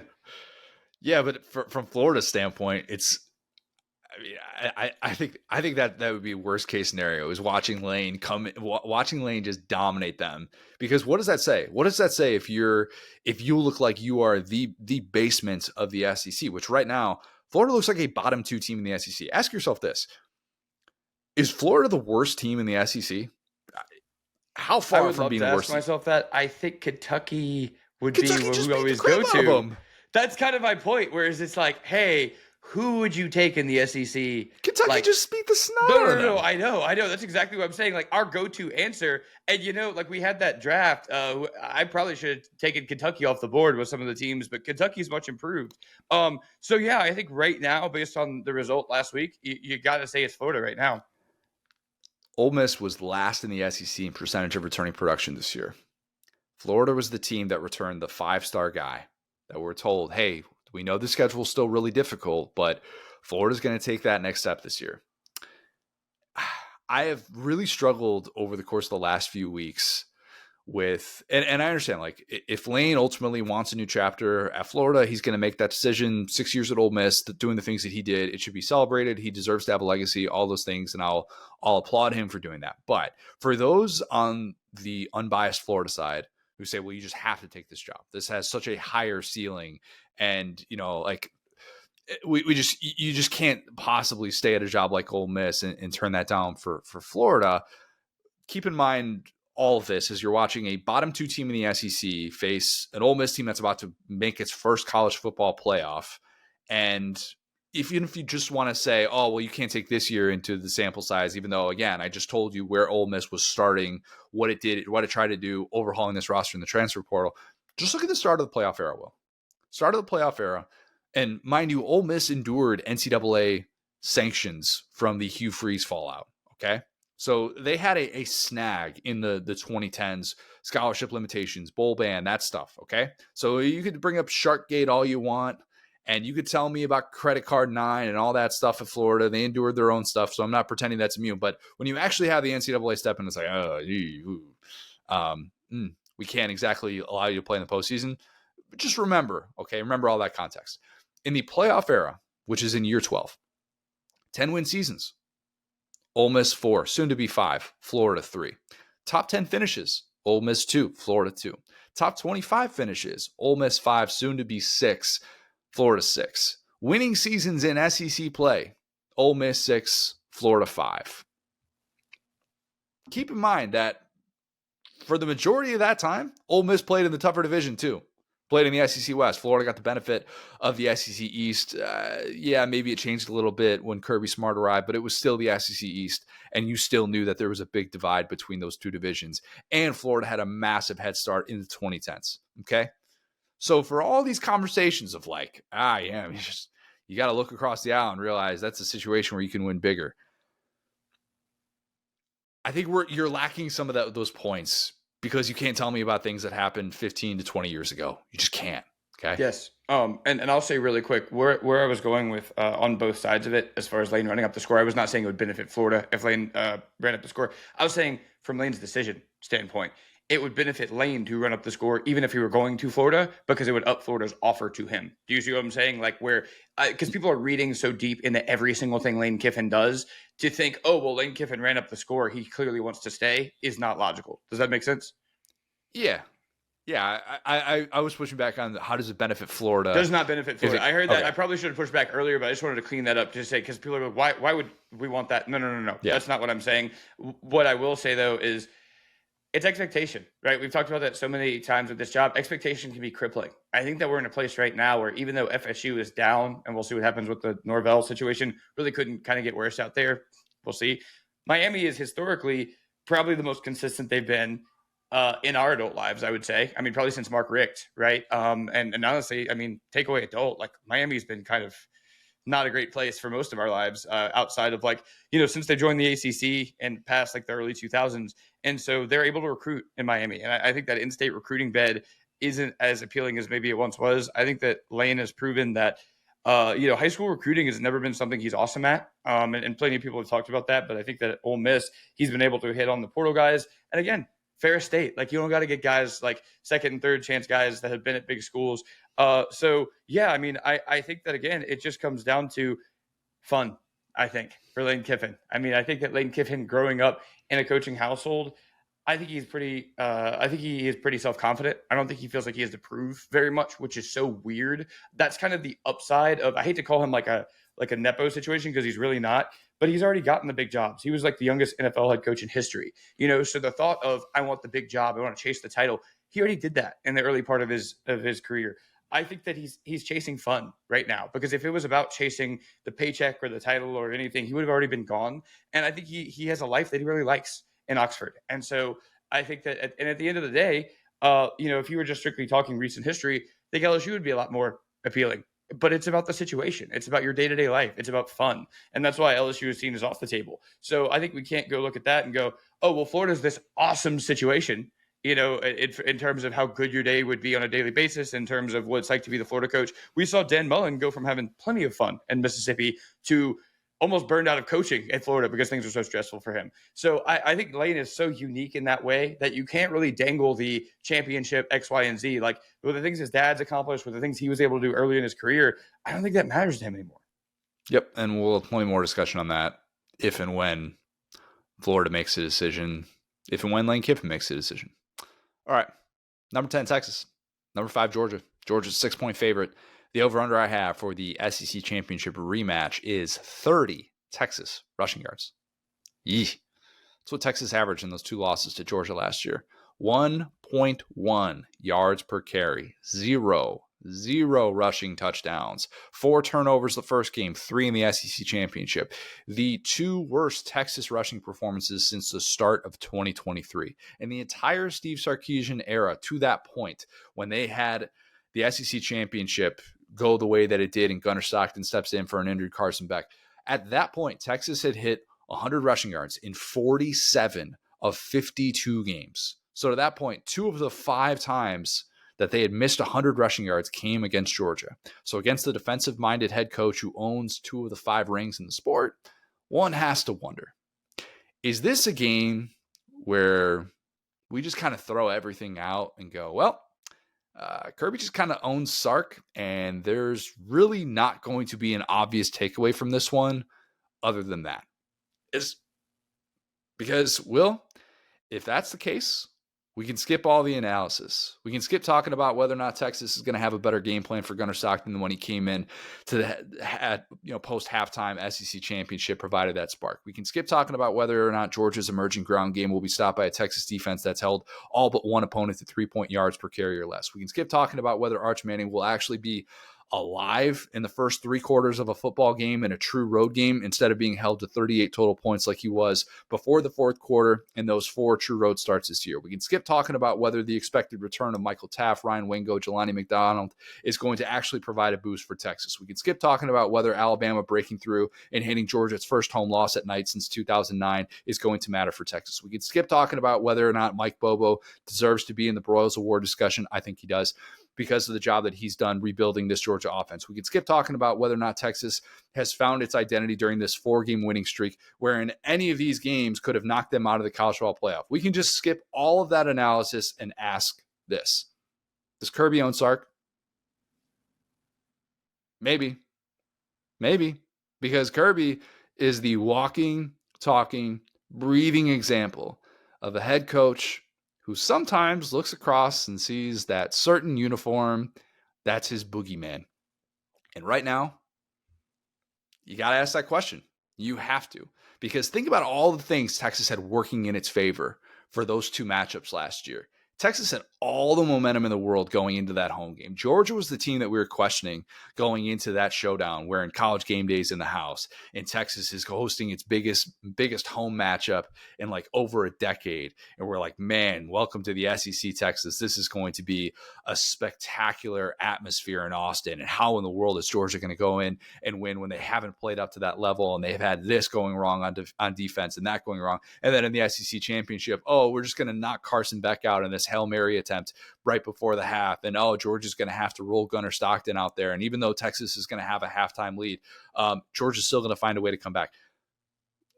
Kirby might just own Steve Sarkisian, and there might not be anything that really matters that's going to make the difference in that. I think he still might own Sark. I do think Texas covers. I'm going to give Texas the benefit of a cover. I'm going to say Georgia wins 24-21. Same score that Georgia lost by in the Alabama game. So I often talk about the funniest possible result, and the funniest possible result would be Arch Manning masterclass, right? Probably. Georgia, the team that he visited during his very decorated recruitment, didn't end up going to. Georgia didn't even sign a quarterback in that class, I remember, because they had really waited for Arch, and they had kind of gone all in on him. Did they end up signing? I don't think they signed one in that class. I think they skipped that class, if I'm not mistaken, because that would have been, Stockton's in year 4. I think I got that right. Yeah. Yeah, so, and it appears there's some type of a industrial vehicle going down my road here, so I'm sorry about that. I've often joked about there's a plant near my house, and sometimes 18-wheelers will get stuck, and this guy looks like he's, okay, figured it out. Good job, buddy. All right, back to it. So I just want to make sure we don't hear crashing. Anyway, so yeah, I mean, we've talked about, this Georgia defense and how kind of freaky they are. Some of the big moments, they've been fine, some of the chunk plays, but then you look at the things that we expect out of a Georgia defense. Okay, it's the front 7 has just kind of eroded since those championship teams. But you know what's funny? We were saying that going into both Texas games last year. And Yes, we boy, were. howdy, did these two Texas games get guys drafted from Georgia. I mean, just straight up, it was like, this is the guy that was a 5-star. This is the guy we saw at this high school. Where did he come from? How And much money did Jalen Walker make from Texas alone? literally, like I remember like the Falcons literally like drafted a Georgia guy, and I was like, oh, that's him against Banks. Uh-oh. And so yeah, it's funny to kind of think about that. I at this point, I know that 2 games within the context of a season could be different the next season, but we often talk about how hard it is to beat a team twice in the same season. And boy, how did Georgia do that in the SEC championship game with a backup quarterback who happened to be Gunnar Stockton. And so, yeah, I think that it would be foolish at this point to pick against Georgia, just like I've been a fool several times picking against Alabama whenever Georgia has played them. I think it's not about ownership in that same way, because I think we've seen so many different Bama teams where that's more of a logo thing. I just think stylistically, these two coaches are a bad matchup on one side. I think that the game plan that Texas was able to do with Oklahoma is not as possible against Georgia. I think with Oklahoma, they were able to limit Arch Manning's reps basically and not allow him to make the big mistake. I think with Gunnar Stockton, he's going to sling that thing. And like we talked about last week, the matchup of, Branch, Stockton, Mike Bobo, they're in lockstep probably more than any outside of maybe Tuscaloosa, right, for the SEC. So I think that this is going to have to be a high-scoring game almost no matter what. As much as we love PK, we've loved plenty of defenses in the SEC that Georgia has played, and yet, Georgia has found a way. So I think that it's going to be, like we talked about, a high-scoring game, which is weird for kind of these two teams and what they've been. But I like Georgia more in that style of a game, and I even like them to put the ball in their quarterback's hands late. Not that I don't think Arch hasn't progressed or anything, but we just haven't seen Gunnar Stockton outside of the worst pick I've ever seen in my life in the SEC championship game, which they overcame. That's the best part. He's never going to have a turnover worse than that one. That was like Jameis Winston 2014 level bad turnover. They still overcame it. So it's like, what else do they have to do? So yeah, I hate to just look at history, but I think this Georgia team has certainly gotten better. And I think that Texas is still figuring some things out. That's the other part that I should have probably added. Texas had Gunnar Stockton just give him the football. Say, hey, you want this late in the game? It's yours. I don't need it. We'll be fine. We'll figure it out. Like Bobo was like Googling transfer portal. He was like, this guy, what is this guy doing? How much would it take to get Fernando Mendoza in red and black? How much would that take? You talk about Zachariah Branch. He's the X factor. He is the X factor. If I want to provide one little actual piece of analysis in this game, he already has more catches, receiving yards, and yak yards than he had last year at USC. He's got 436 yak yards this year, yards after catch. That's already 52 more yak yards than any Georgia player had in a 14-game season last year. Okay, we talked about that a lot, man. Like, where are the contested catch guys? Where are the guys that can actually be able to make people miss in the open field? He has as many receiving touchdowns, 3, and missed tackles forced, 14, this year as he had in his first 2 seasons at USC combined. All right. And here's my favorite stat. And I hinted at this on Sunday's pod because it was something I've been noticing lately and something that especially came out against Mississippi State. He's got 6 contested catches this year. That's twice as many as he had in his first 2 years at USC. He had 3 total in his first 2 years at USC contested catches. Oh my gosh. Yeah. He's becoming a player, a real legitimate, well-rounded receiver. Gunnar Stockton trusts him, and it shows. And maybe in this game, he'll take like 1 too many chances going his way. I still think it'll be a net positive. I think they love what they can do with him in the slot. And for a Texas team that's kind of struggled there the last couple of weeks, like Texas allowed 382 passing yards and 5 passing touchdowns to Blake Shapen. All right. Like, let's not dismiss that. Vandy had 365 passing yards, 3 passing touchdowns. Again, a lot of that came late, but still, like, Eli Sowers was dominating out of the slot. Very unique player, maybe the best tight end in college football. They like to move him around, do some different things with him, but still, there are matchups that can get this Texas defense, and I understand if they're getting healthier in the secondary, maybe that looks a little bit different. Maybe you got Michael Taft that's able to help you out in coverage there in some of those spots. I still think you rely on Zachariah Branch a ton in a game like this. This is where his presence is really going to be felt, and I do think that ultimately this Georgia offense makes enough of those plays, finds a way to be able to improve to 3-0 against Texas since it joined the SEC. Yeah, I'm right there with you. And like I said, this could be kind of a laugher because both of them kind of have been for different reasons, right? Like it's not like the SEC championship game wasn't close, but given the factors of like quarterback injury, freaky pick, like it was a within the context of that about as bad as it could have been for Texas. So yeah, I really do like Georgia in this one. And again, the improved Gunnar Stockton, you talked about the passing yards. I love that you hit on that, where Texas has been outside of that front seven. Like both of these teams have been kind of similar in that way, where you can kind of pick on their DBs a little bit. And I just trust Georgia to figure that out against Arch Manning in a way that I don't trust Texas to figure it out against Gunnar Stockton. Can I ask you something? And this might be interpreted as like we're being Texas homers or something like that. And that's not necessarily my intent. It's to factor in how the selection committee has viewed a 2-loss Texas team, which now, if the season ended today, would be in the college football playoff, is up to number 10 in those latest rankings. But if Texas loses this game in a nail-biter fashion, are we sure they're eliminated from the college football playoff? Because they got Texas A&M to close the regular season. And if Texas A&M goes into that regular season finale at 11-0, and if they beat that team and it's like convincing, and yeah, I realize Texas would be out of the SEC championship picture. It's a 9-3 team who would be idle going into that final weekend. But are we totally sure that if they lose this game, that it's an automatic out of the college football playoff? I just want to throw that out there. And, I honestly thought that Texas was done early in the season. So I think that enough kind of water has gone under the bridge. But I think that some of their wins aren't impressive enough. When you look at how we've joked about the college football committee kind of like box score watching, where it goes, yeah, you survived against Kentucky and you survived against Mississippi State and you blew out Vandy, but then the box score looks like you didn't. That I think that those games would kind of hold them back. They do have the 2 wins already against teams that are in the top 15, Oklahoma and Vandy. And again, I'm talking about like you would have to be an undefeated Texas A&M team. And I'm just talking about if Texas were to lose this game, what would the conversations be? Would the season be considered over, or would they actually still have a chance? I just remember that because there's still a few different ways that this could go for Texas. And my God, nobody would want to see Texas if they got into the college football playoff. Nobody. So just keep it in mind.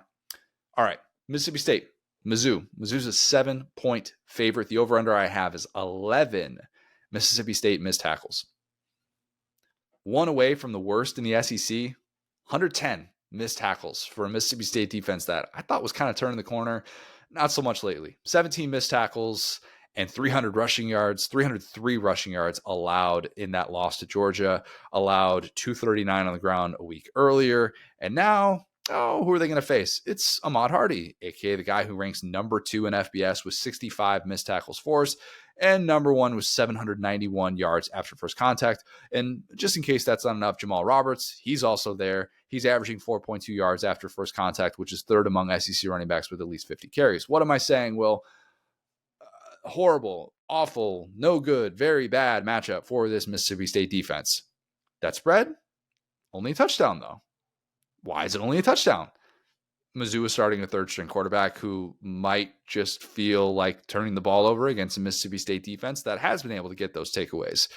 If I'm Drink and I'm Kirby Moore, Service Academy game. Service Academy game. You can do that against a team like Mississippi State in ways that you probably can against a team like Texas A&M.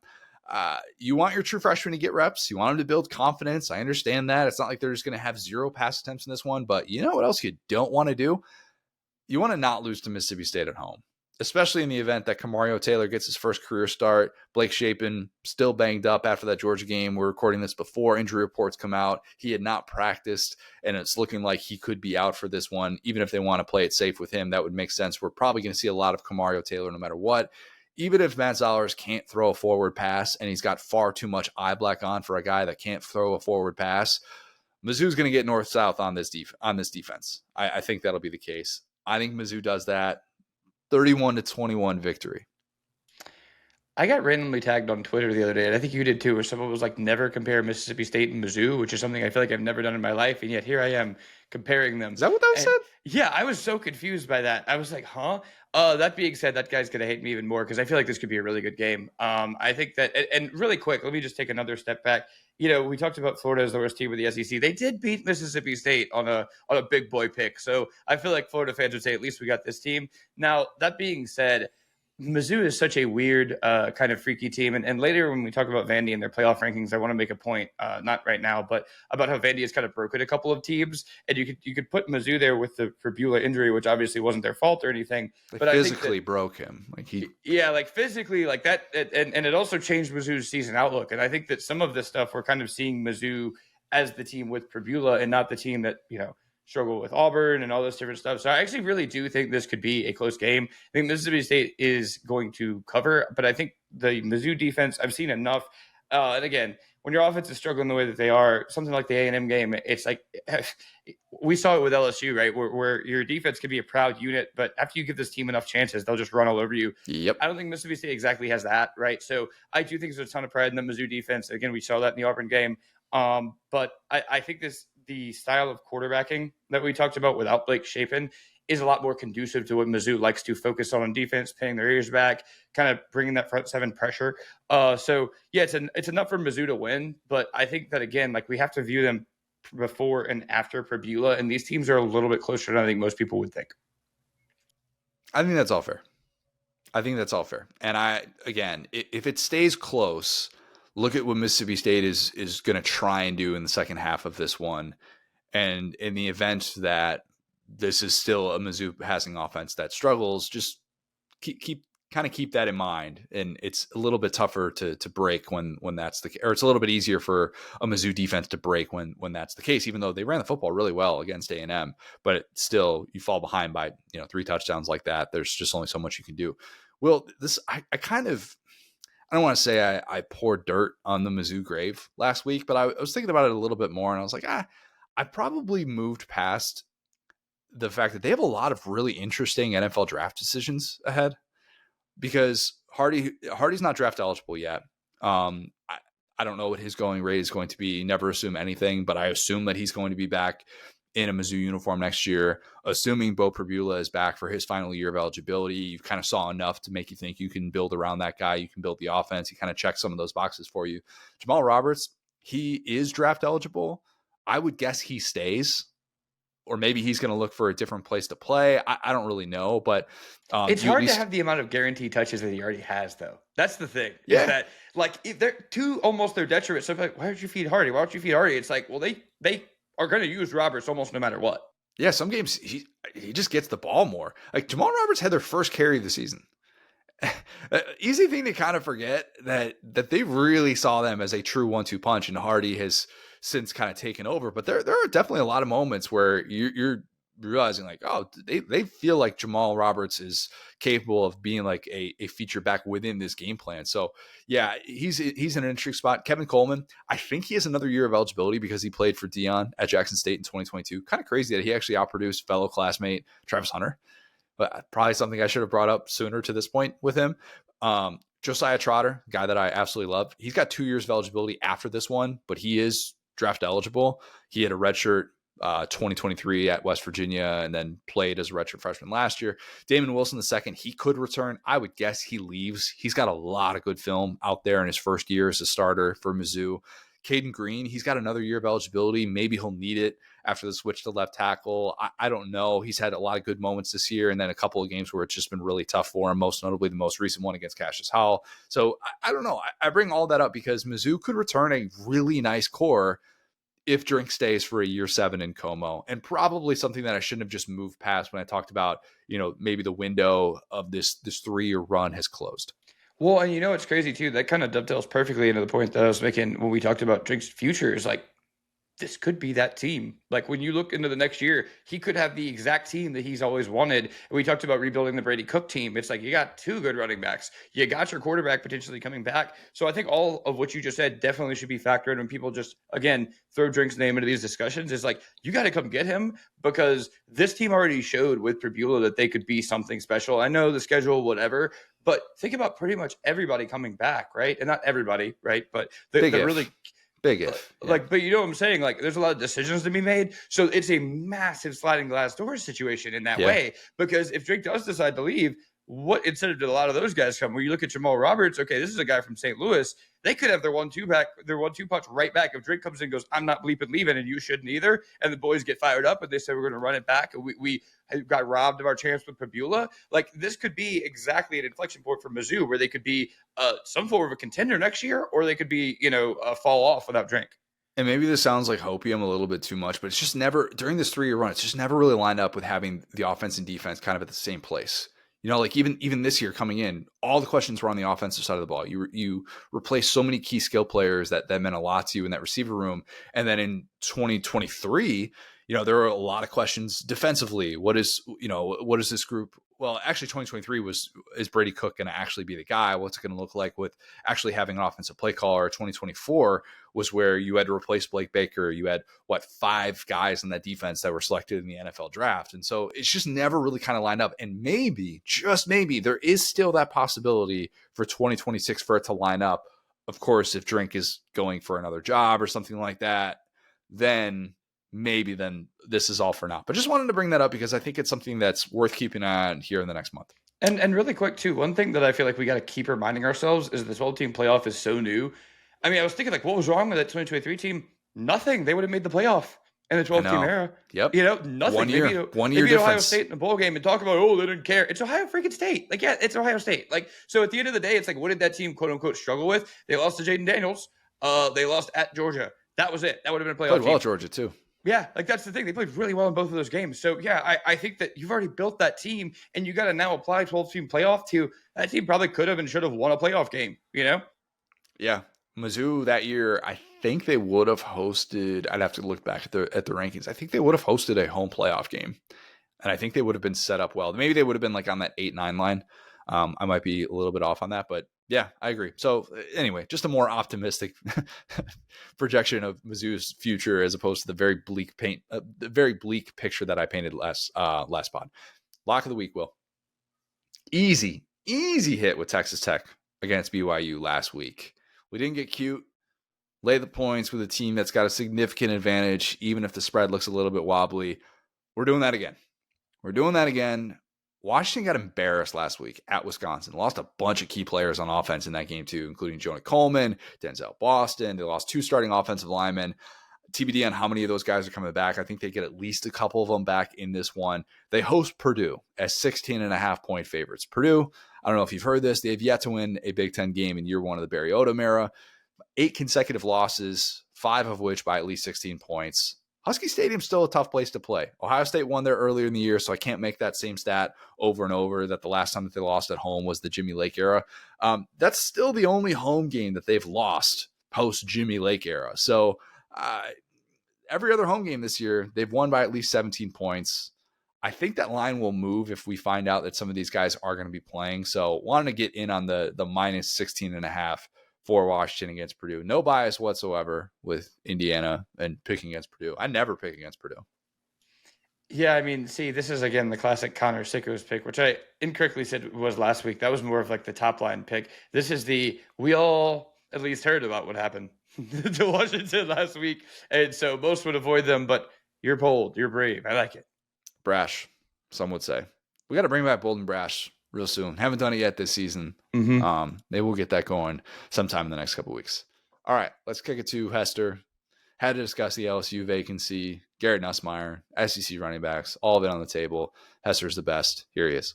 For those of you who are not watching Saturday Down South podcast on YouTube and just are audio only, now would be a good time to go on YouTube and subscribe to Saturday Down South because we have all of our episodes are uploaded in full. If you like watching our individual game breakdowns, you're like, hey, you know what? 2-hour pod, that's really not for me. I really just kind of want to hear about my own team. That's fine. Saturday Down South on YouTube. We're going to have all of those matchup breakdowns. We do every single power conference game. We preview, we recap. That involve the SEC. So we have so much content right now on Saturday Down South on YouTube. We have YouTube exclusive videos, and sometimes we'll do interviews that are just on Saturday Down South on YouTube. So definitely go subscribe. Please do that right now. Now excited to be joined by a very special guest. It is the one and only Jacob Hester, number 18 in your programs, number 1 in your hearts. Hester, I gotta say, I don't want to say that coming on with you guys every week on Sirius is the absolute best part of my week. It's one of the best parts of my week. I don't want to Okay. be All too right. definitive there.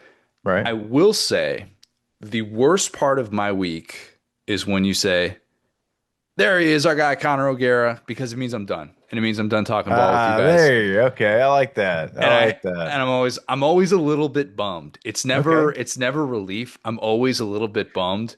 So I just need you to know that every single time you say that, you break my heart a little bit. Well, I appreciate that. I'm sorry that I break your heart, but I appreciate you coming on. I appreciate you enjoying it. I mean, we've done it every week. I don't even know how long we've been doing it. I mean, you and I have been doing radio hits together probably 7 years, I would say. I started Sirius XM in 2018, so I'd say at least 7 years. I think so. Yeah, Yeah, maybe even before then. So, look, it's never long enough. It's always too short. I know. It is. It really is. You sick of talking about the LSU vacancy just yet? Yeah, yeah. It's weird because, as you know, I do a local show, and so like when you do local, that's the entire conversation. It's all anybody wants to talk about. Like we're on in New Orleans, and they're like, I don't care about the Saints. They're 2-8 right now. Like, don't talk about the Saints. Talk about LSU. What's going on there? And as I'm sure we'll get to, there's a lot of different things happening right now, trying to find the next head coach for LSU. And I love coaching search talk, but maybe this time I don't enjoy it as much because there's so many other things that are going on. And also, like, it could be 3 weeks from now, it could be 4 weeks from now, it could be 7 weeks from now.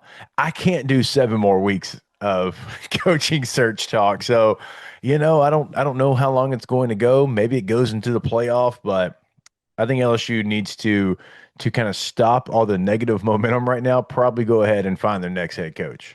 Do you think it could go into the playoff? Is that a realistic possibility? Because I keep I don't saying it's I going to be don't tough to think hire these playoff coaches. right. I don't think so. I don't because I think LSU right now needs some leadership, and not that Frank Wilson's not. He's doing everything he can and probably the only person that can right now.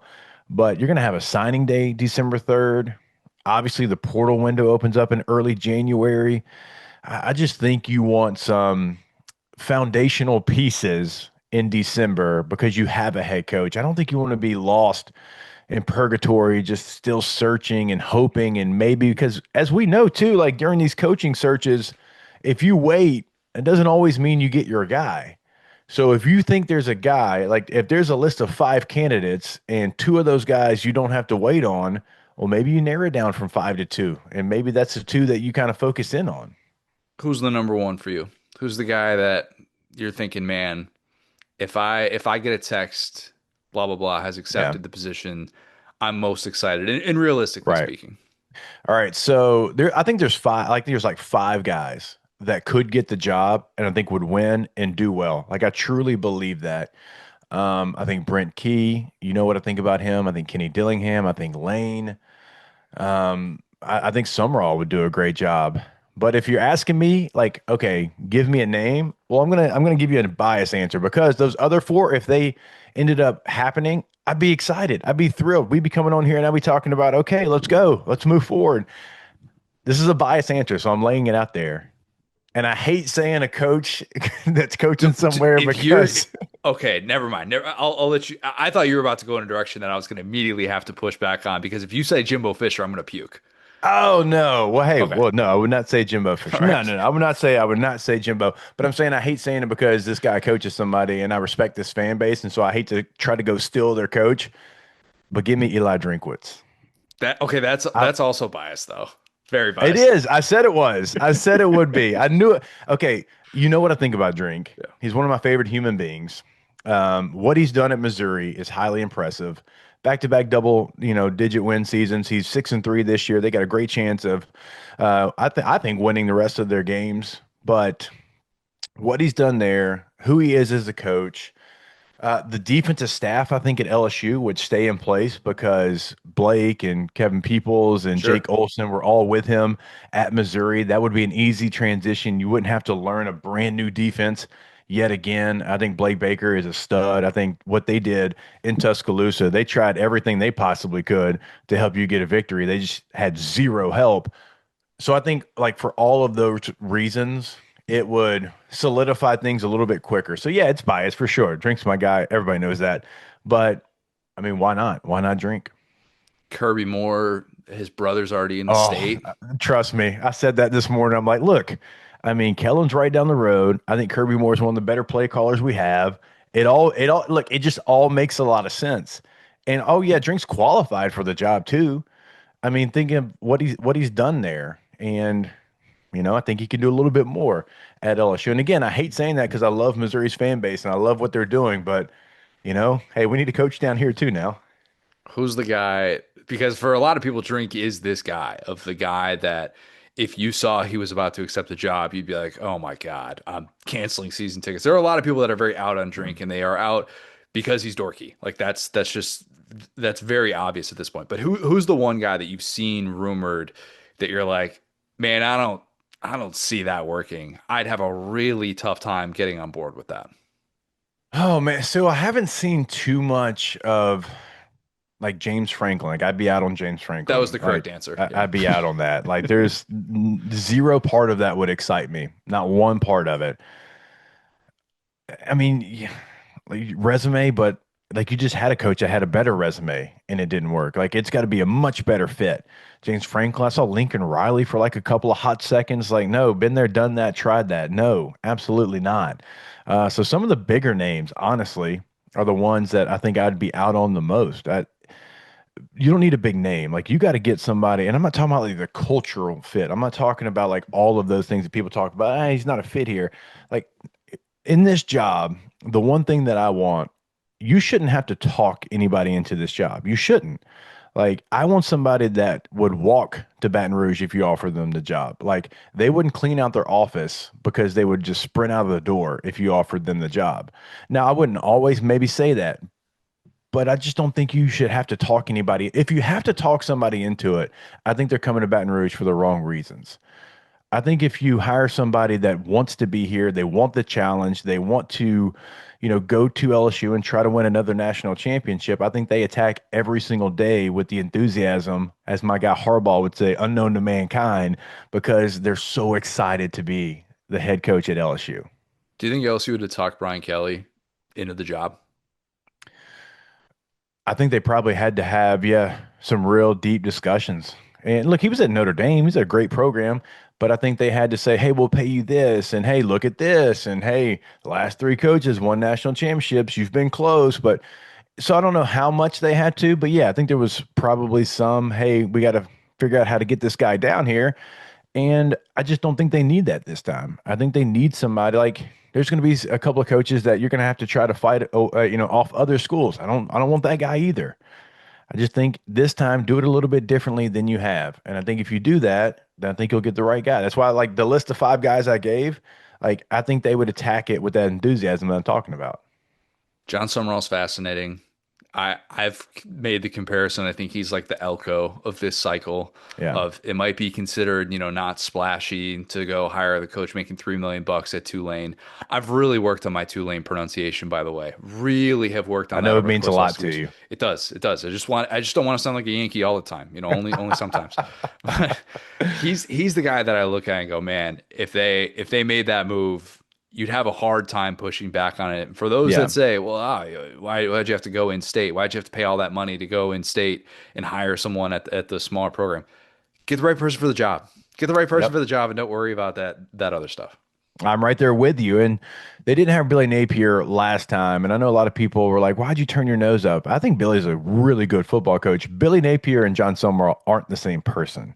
They're just not. If you've ever interviewed either one of those guys, they're kind of, they're wired a little bit differently. It's okay. There's more than one way to win football games, but I think Summerall is exactly what you want. I say this all the time. I think there's three coaches, maybe four, at least three, that I would pull my hamstring running down on kickoff for in college football. It's Brent Key, it's Kenny Dillingham, and it's John Summerall. Like if they said, Hester, I need you for one, I wouldn't even ask a question. I'd go out there, I'd do a couple of toe taps just to try to stretch a little bit, and I'm running full speed. And if I pull my hamstring, so be it. Right. But like that's what those guys, when they come on air with us and when I'm asking them questions, like they're giving me the answers that make me want to play for them. So yeah, John Summerall, I don't care that he's down the street. If he's the right guy, he's the right guy. And so I hope that the leadership at LSU, right, if they're putting together profiles, and I told them, I said, hey, I'll help. I tried everything I could, Connor, to get on this committee. I tried everything I could, right? And I'm like, I'll help. I don't even have to be a name on this committee. I don't want any money. If you just call me and just ask for my advice, I am willing to give it. I talk to all these coaches. I know all of these coaches. Some we see in spring meetings down in Destin. Some we get to see at media days. Others I get to see at the coaches convention. Like I am fortunate enough to cover all these events, and like I'm writing profiles in my heads of all these guys whenever we get a chance to sit down and talk with them. So please reach out to me. I will give you everything I've got on these guys. That's a joke, in my opinion. Like that is an absolute joke. And I don't just feel this way about you and LSU. And I've communicated this ever since this vacancy happened of there needs to be instead of spending all this money on a search committee or instead of hiring this administrator, that administrator, whatever, and talking through back channels, agents and whatnot, at every single school, there needs to be a that dude gets it spot at the table. And you would get it at LSU, and Doring would get it at Florida, Yeah. and Cole Kublik would get it at Auburn. And it doesn't just have to be a former player. It obviously helps, but like my guy John Neighbors at Arkansas, just like guys who Yeah. understand this program that know, hey, this guy, he's gonna come in here and get it, or he's not. And it's Right. so mind-numbing to see how much that's been ignored and the amount of money that's been committed to do it the same way over and over. So, God willing, man, I Yeah. hope you get a seat at the table because you deserve one. Look, I want one. I want to be in that room. Like I will give you my time. I don't have a lot of it, but what I have, you can have it. And I really think, Connor, and this isn't like me being like, oh, former football guy. I've been in Louisiana my whole life, basically. I played for LSU. I've worked for LSU since I retired from the NFL. I'm going on my 11th season of covering LSU. Like I have a pretty good idea, I think, of what it takes to be successful here. And I think if you give me 5 minutes in a room, within the first 2 minutes, I can tell you if that guy's going to work at LSU or not. Agreed. I swear to God, I could do it. If you give me 5 minutes in the first two, I'm going to say, nah, not it. I don't like anything that guy just said. It's not going to work here. Or I'm going to run down on kickoff for you, which those three guys I gave you, I would do that. I'd do it for a drink too. Just don't tell him. I don't want his head getting any bigger than it already is. And so I would love to be in the room. Again, I've let them know that. And look, they haven't completely shut it down, but we'll see. We'll see what happens, and if maybe I get a phone call just asking about a guy or two. You wore number 18 proudly. A guy who I think wore number 18 proudly, but this year it's just been a disaster. Yeah, Garrett Nussmeier, the legacy that he has at LSU is going to be so complicated yeah, because of this finish. And I do want to say finish because there's a very good possibility that we don't see him have another positive moment at his, in his college career before he goes yeah. off to the NFL. Why did all of this go wrong? As simple as he wasn't healthy going into the season and he tried to play through it. There's probably some of that. I mean, he was trying to be gritty. He was trying to find a way. He had multiple injuries in training camp, so that probably plays a part. I think he's created some bad habits because of how poor the offensive foundation is. I think he's pressed, which we all try to do when it's not there. You're trying to do something that's outside of your limitations, and I think he created bad habits. I'm not saying that none of it is on Garrett. I think he would tell you like he accepts some of the blame, but you don't do what he did a year ago and then come back and look like he has this year just because, right? And Garrett Nussmeier is a hard worker. He watches tape. He knows all the coverage. He knows all of that. But the offensive foundation, it's poor. It's very poor. It is. And you don't have to be a rocket scientist to figure it out. You look at like all the random screens they do. It's not even good screens. When you look at all they do is attack from the hash to the sideline, and this is going back to the old offense. It actually looked a little bit better this last weekend in Tuscaloosa, but it's like Connor, there was a three-game stretch where they threw, I believe it was three passes of 5 or more yards down the field in the middle of the field. So 3 games, only three passes traveled 5 yards or more in the middle of the field.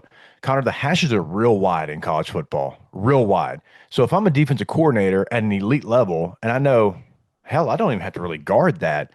Like that's troublesome. That's tough for the quarterback. And then when you're running RPOs, like those are great as a change of pace. They're cool. It can't be your foundation of your running game, and it was for LSU. How do you expect a young offensive line to get their cleats into the ground and be physical if they can't go downfield because it will be a penalty because they don't know if you're going to throw it or not? Like that can't happen. If you have a young offensive line, hey, it's inside zone. All right. It's outside zone. All right. We're going to run it. It's what it's going to be. And if we get 2 yards, great. We'll line up and do it again.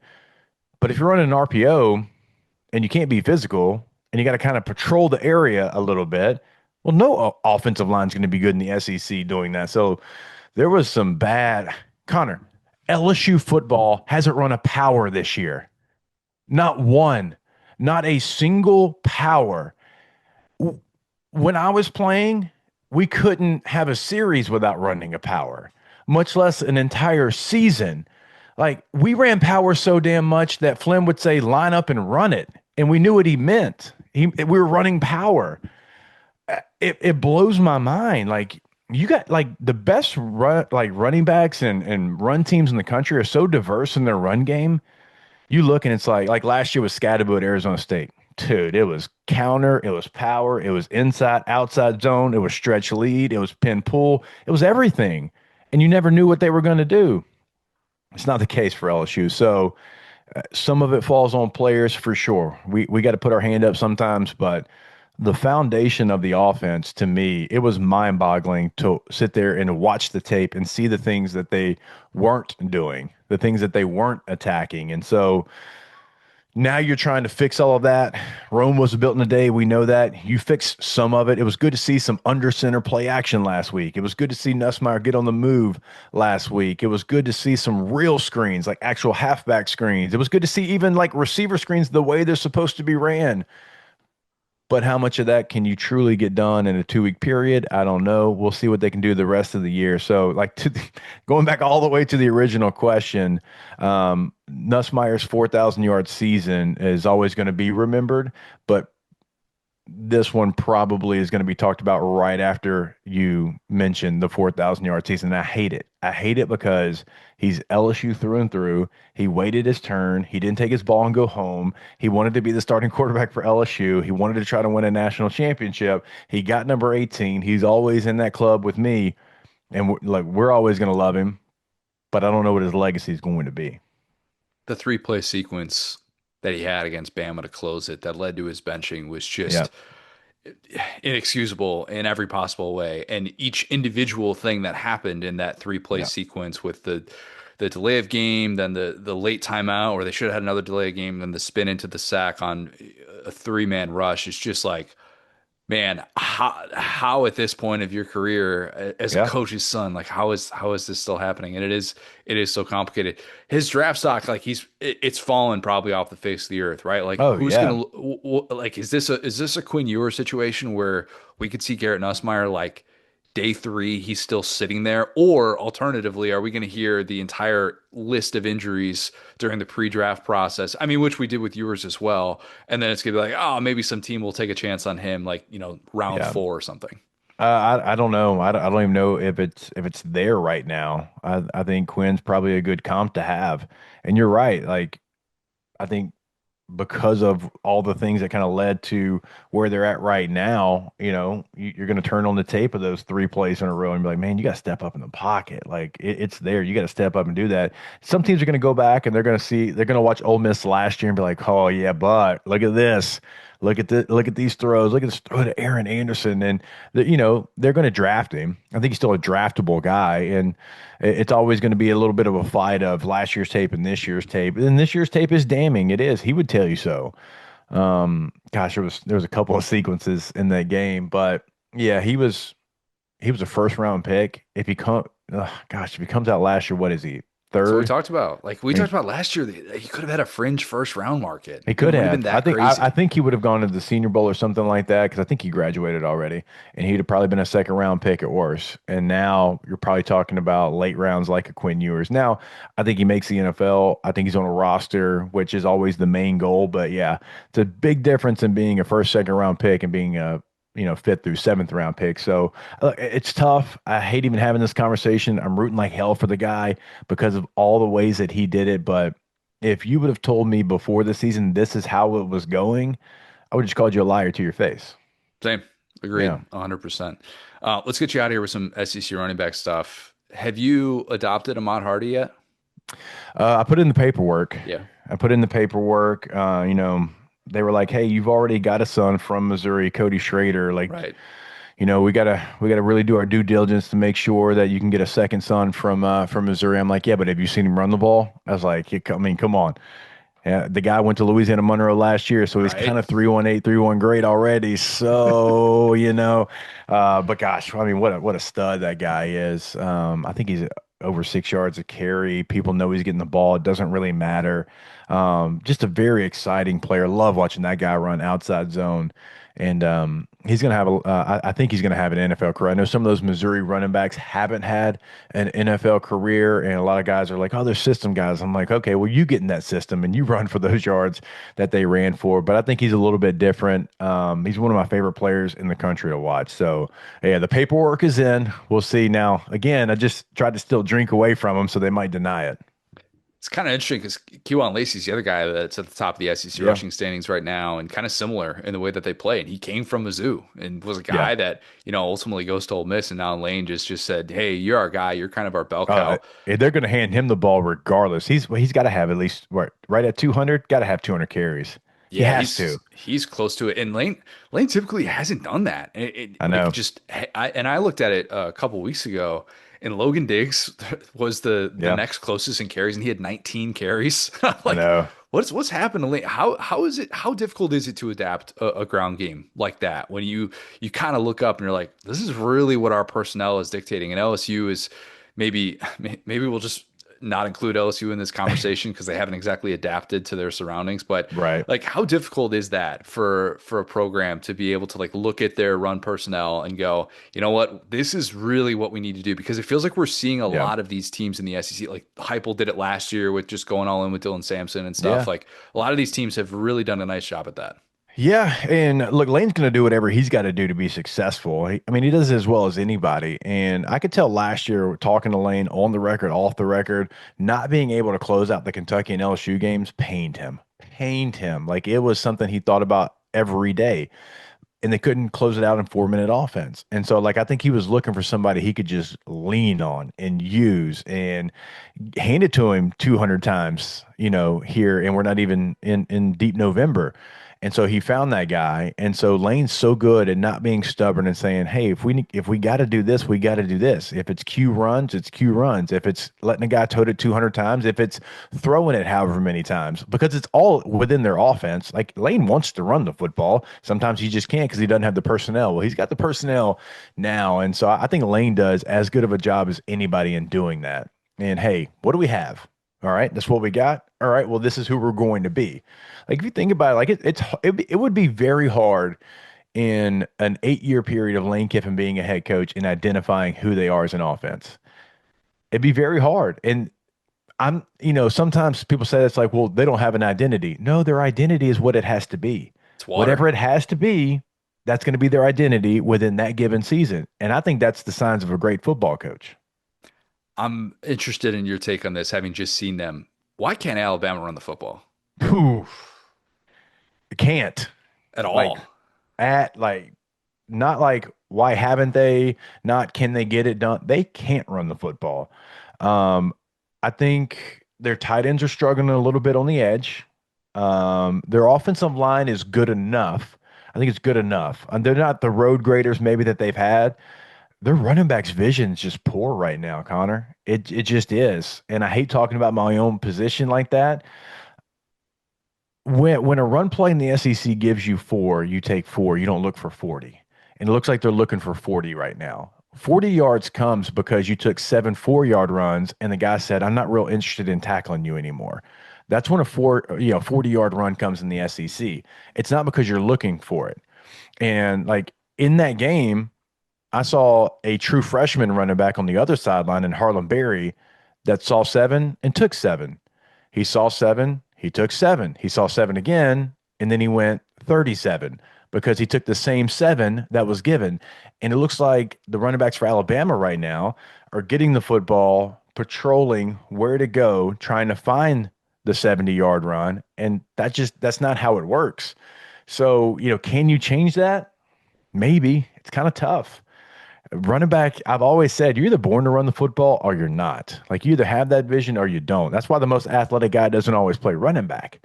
It's not about being the most athletic. It's about being able to have a feel and run the football. So I think Kalen and Ryan will find a way to produce ground yards. Maybe it's Bernard. That guy is incredible. That guy will line up anywhere and find yards. And Ty Simpson's incredible. And his pocket presence is incredible. Maybe it's more Q runs the later you get because he has that ability. He can do some of that stuff for sure. And you probably haven't done it because you're like, we got to keep this guy upright. But as you know, like you get into the nitty gritty of it, it's like, hey, he can take a couple more hits.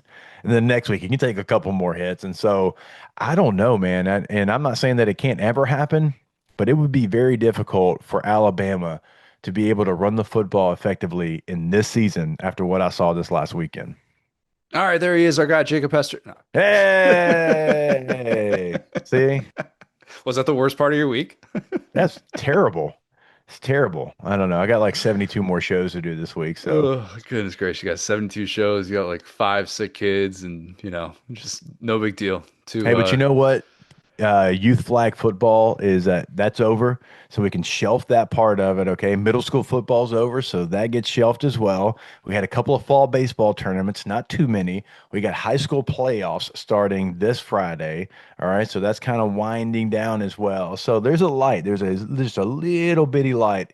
Now, once we get to December, I'm gone covering something every weekend until March, but we'll get there when we get there. Dude, that's and then you got the draft right after that too. Oh, that's true. Yeah, because we go, gosh, I guess we go like SEC championship. We go Army, Navy, Heisman, Senior Bowl. Yeah, we got all the playoffs. We do all the playoffs, which is very, very cool. Like I'm not complaining about any of it. We do all the playoffs. We do all the media days. We do all the championship games, and we do Senior Bowl there in Mobile, Alabama. We do Super Bowl, which is the week after that, and we got to try to fit Mardi Gras in there at some point too in Louisiana. So you got time to party at this point? Yeah, well, I mean, if somebody's offering, gumbo and a couple of cold pops, why not? You could use it, man. You could use it.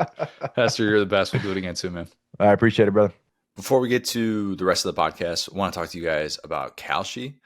This is something that is blowing up right now. Maybe you've seen people reference Kalshi in relation to a lot of different things that are going on in the world. And basically, this is a place where you can make money off of predictions. What do we do on these preview pods? We predict things. We tell you, hey, this is how you would bet here. This is how you would bet there. This isn't betting. This is sports trading. This is the ability to make predictions and say, hey, I can make money off of that. If you go to Kalshi right now, you can see that they have markets for a variety of different things. You can predict who's going to be the next head coach at UNC or Penn State or these different things that there are markets for. And the cool thing about this, all 50 states you can do this in. They are legal at the federal level. It's not a state-by-state deal. And so Kalshi has just a wide variety of things that you can make picks on, make predictions on, and win money. It's a really, really cool source to be able to kind of flex some of those prediction muscles. I know all of you listening to this, you guys can see into the crystal ball. So use the promo code SDS, get signed up today, and make yourself some money on Kalshi. All right, before we get to Lad of the Week, quick correction.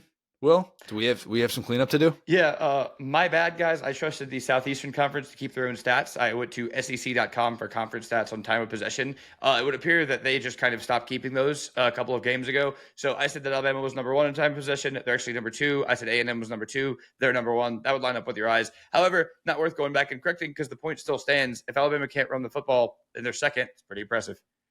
Just talking about conference play. Just talking about conference play. Yes. So, yes. Okay. Again, point still stands. Don't at me. But it's kind of funny that the SEC is not keeping their own statistics correctly. Anyway. If any fan is wondering, or if maybe you're just boycotting ESPN because of all this YouTube TV stuff, and you're like, I need like another place that I can actually get my data, CFBstats.com. The 3 places that I go for almost every piece of data that I bring forth on the podcast or in a column or anything like that, cfbstats.com is tremendous. It is so good. Whenever I give you a stat of like, oh, what is Ty Simpson doing when he's leading, by 1 to 7 points, cfbstats.com tracks all of that stuff.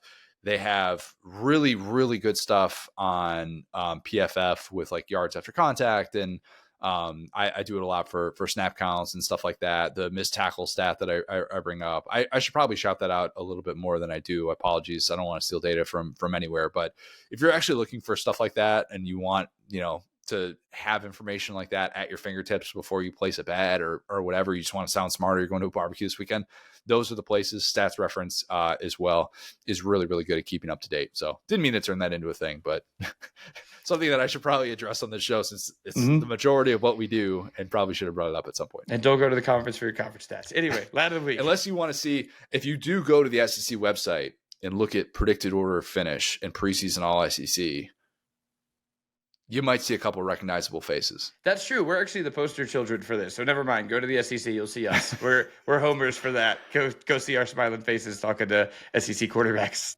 Yeah, actually don't. I'll talk about lad of the week. Will, would you like to start? I think mine's going to take a while, so go ahead.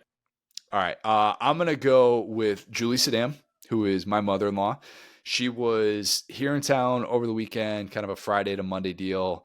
And I've talked about this before, but for those who are maybe a little bit new to the show, having in-laws that you get along with and are on the same page with is one of the greatest things you can possibly have in your adult life. And Lauren's mom, they live on a 5-acre farm in Indianapolis. She has horses. They've got, a lot going on just in terms of animals and whatnot, but she's retired now. So she could just come down, spend a long weekend here during the season, help out with Claire, all things like that. She did the Lord's work at our house. The amount of time that she spent doing different yard work things, like projects, not just like, oh, I'm going to mow the grass, which she did that on Saturday as well, which having someone else mow my grass was, even someone that is family, was a little bit jarring. She knew it was jarring too. She's like, are you sure? Like, you're okay with this? I just want to be able to kind of free you guys up and make sure that, there's not stuff that's off the to-do list. And Long was fine. It was fine, but she was willing to do that. And then we did a bunch of mulching, had a bunch of new plants to put in our backyard, did weed pulling and stuff like that. Went to Lowe's, got a bunch of new plants, went to our local nursery, got a bunch of new plants as well, and just did hours and hours of yard work. Also, while giving Lauren a bit of a break, taking care of Claire every morning right now. Claire's been waking up at like 6:15, 6:30, and Lauren and I have been counting down the days until her mom got here, and we could just wake up at 7 and just not have to wake up at 6:15. And just because Lauren's mom wakes up at 5 a.m. every morning, she just will take care of all parenting duties. And Claire was just on her absolute best behavior. Like, we picked up Lauren's mom from the airport, and Claire had been in a mood because she's 2.5. And the second Julie gets into the car, Claire just starts talking her ear off, and they're just having a back and forth conversation. Lauren and I look at each other like, do we even need to be here? Can we just let those two just kind of do what they're going to do? And then, of course, the whole weekend, Julie's just spoiling Claire with clothes and toys, whatever she wants, she gets. Like, we went on like a $600 Costco run, and just throw everything in the cart, of course. And it was just a good reminder of, if you have in-laws that get it and they're kind of rowing in the same direction that you are, it is a godsend, man. It is so great. It is so special. And I just really have learned to appreciate it. So having her down here was fantastic. Very rare time in which, like, we're taking her to the airport to leave and whatnot, and Claire, is crying and like doesn't want her to go. And that's just the stuff that, as a parent, you kind of sit back and go, dang, man, like that's a good thing to have. It's a good problem to have, and just very grateful for her. And she made our lives a whole lot easier this weekend. Real MVP. And, that reminds me so much of my own family with kind of the farmer, like ranch lifestyle, up super early in the morning. Yes. I would say not complaining, but the kind of the joke with them is we do it despite all that stuff, which I love so much because there's been some glamorization of kind of the country lifestyle in America. And I talk to my family that our ranch heads are like, yeah, we're cursing, but we're up and doing it every day. And I love that. And yeah, another thing about people that are kind of that lifestyle, really love kids. Like that's one thing, with my Uncle Ricky and them where it's like get them around the grandkids and it's like they're the happiest, biggest, smiling. So yeah, that's got to be an absolute godsend from an in-law standpoint. And it also helps too that Lauren's sister has 3 kids right now, 3 kids and 3 dogs. And Lauren's mom will babysit them because they all live in Indianapolis. And she'll babysit the 3 kids with the 3 dogs going around. They've got a newborn as well. And it's chaos there. So coming here and actually just being able to focus on one toddler and maybe a 13-year-old overweight cat who drifts into the picture every once in a while, just being able to focus on that is a whole lot easier. So yeah, it was a great time this weekend. That's perspective. I love that. It's like, hey, we got all this, land and stuff. They got 6 things we got to worry about. You guys just got a little, you got one thing. Oh, kids crying. No worries, man. Throw them on a hip, do some yard work. All good. Exactly. So yeah, mine is a little bit more in the weeds. It's Sam Heward, obviously the nephew of Brock Heward. I'm gonna kind of go on a road to get here. You guys might know where I'm going here. So tied at 7-7 against Northwestern. Lincoln Riley's USC Trojans come out in the punt formation. And on the broadcast, it looked like one of the craziest plays of all time, but it got crazier, which was that they thought the punter, number 80, threw an absolute dime kind of across his body to a well-designed route where they got a first down, fake punt, crowd goes wild. Like I said, tight ball game, 7-7 in the second quarter. And it took a minute for people to realize, like, that's not the punter. That's not Sam Johnson. He ain't throwing like that. He ain't throwing like that. People start looking around. It's like, that's Sam Heward. And actually, the height difference is what got a lot of people, because that was one thing that initially made Heward a 5-star. Obviously, the pedigree as well, but he has that NFL size. And he's a guy that's bumped around in different places, right? Washington initially to follow his uncle's footsteps. Cal Poly, big baseball school, full-time starter there for the first time. Didn't exactly work out there, but he's able to go to Utah where he didn't play, USC. So kind of a journeyman, kind of an all-time where's that guy gone type of guy. So he was in on one play, right?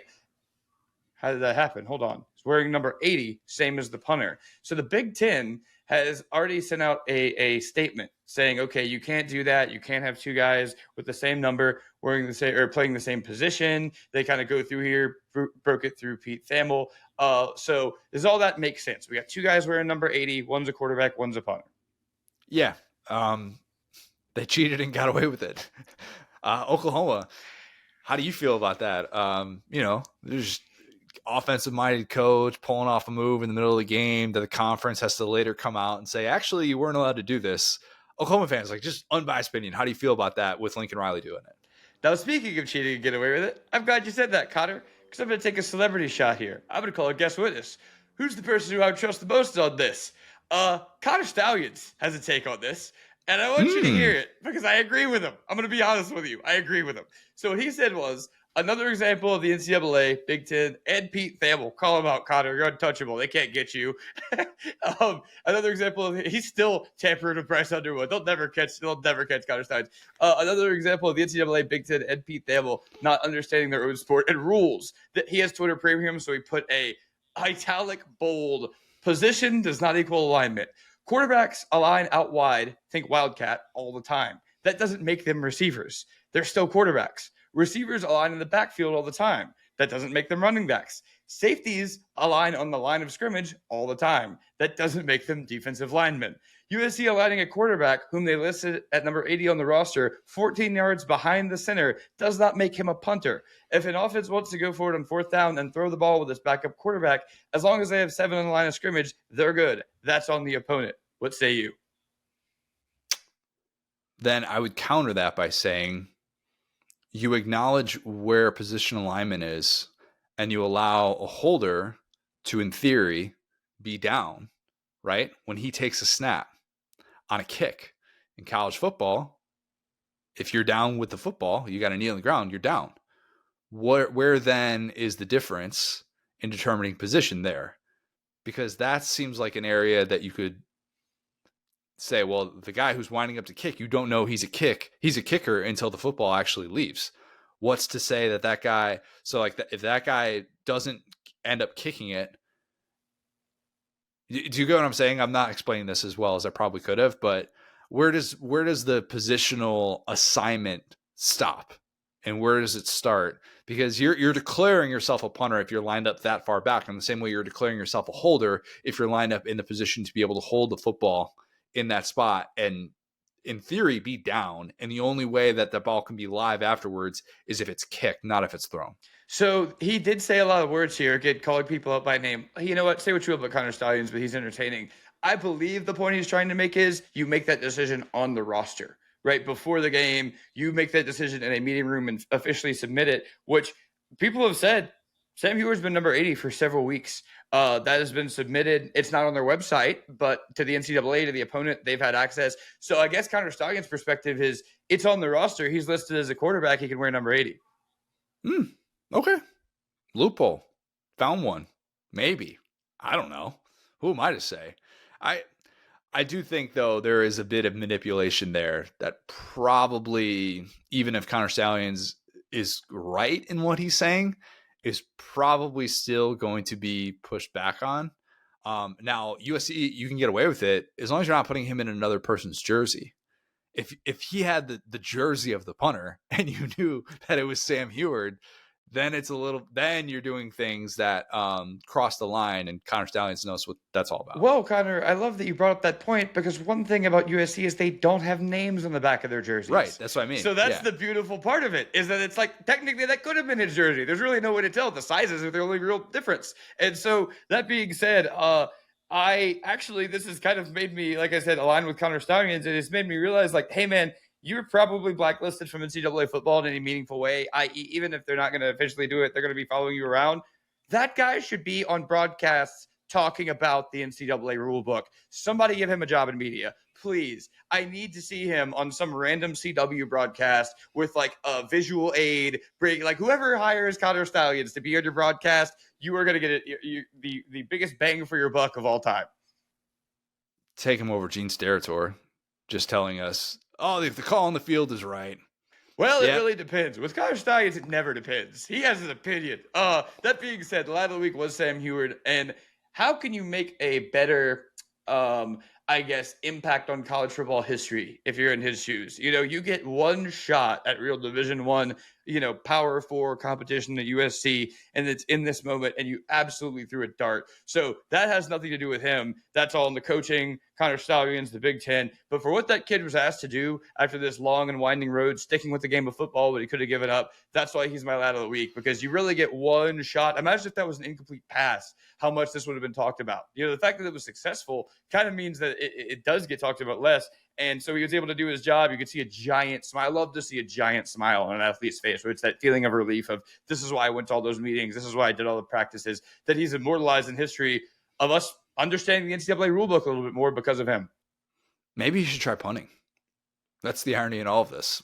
Punting would be, look, you never know. People can pick that up late in life. Not to say it's easy, but maybe that's the next step for him. Or maybe just getting a job on Lincoln Riley's coaching staff in the future and doing him a solid by wearing number 80 for a few weeks and basically deciding that he's not going to be playing quarterback anymore unless it's in some sort of trick play situation. Yeah, that maybe that's the move. Well, they got to play him at quarterback now. That's the thing. They got to get him to check in at number 80 just so they can fully be like, hey, we're doubling down. He's a quarterback. It's like good thrower for a punter, but is he a good thrower for a quarterback? A little screen pass, little handoff. Yeah.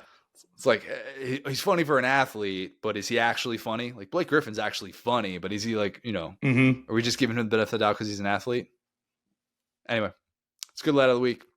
Will, week 12 is going to be great. I can already tell. It's going to be fantastic. Maybe we're even going to have YouTube TV back. Maybe.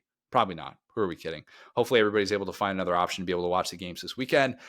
Your boy will be doing just that. Probably running it back with Sling TV. Probably going to do the Sling TV Day Pass. That seems like the only realistic option at this point. All right. Leave us a 5-star review. Subscribe to our YouTube channel where you can watch every episode of the Saturday Down South podcast. Follow us on Twitter at the SDS Pod, at SatDownSouth, at TJ O'Gara, at Close to Heart. Thanks, guys. Talk soon.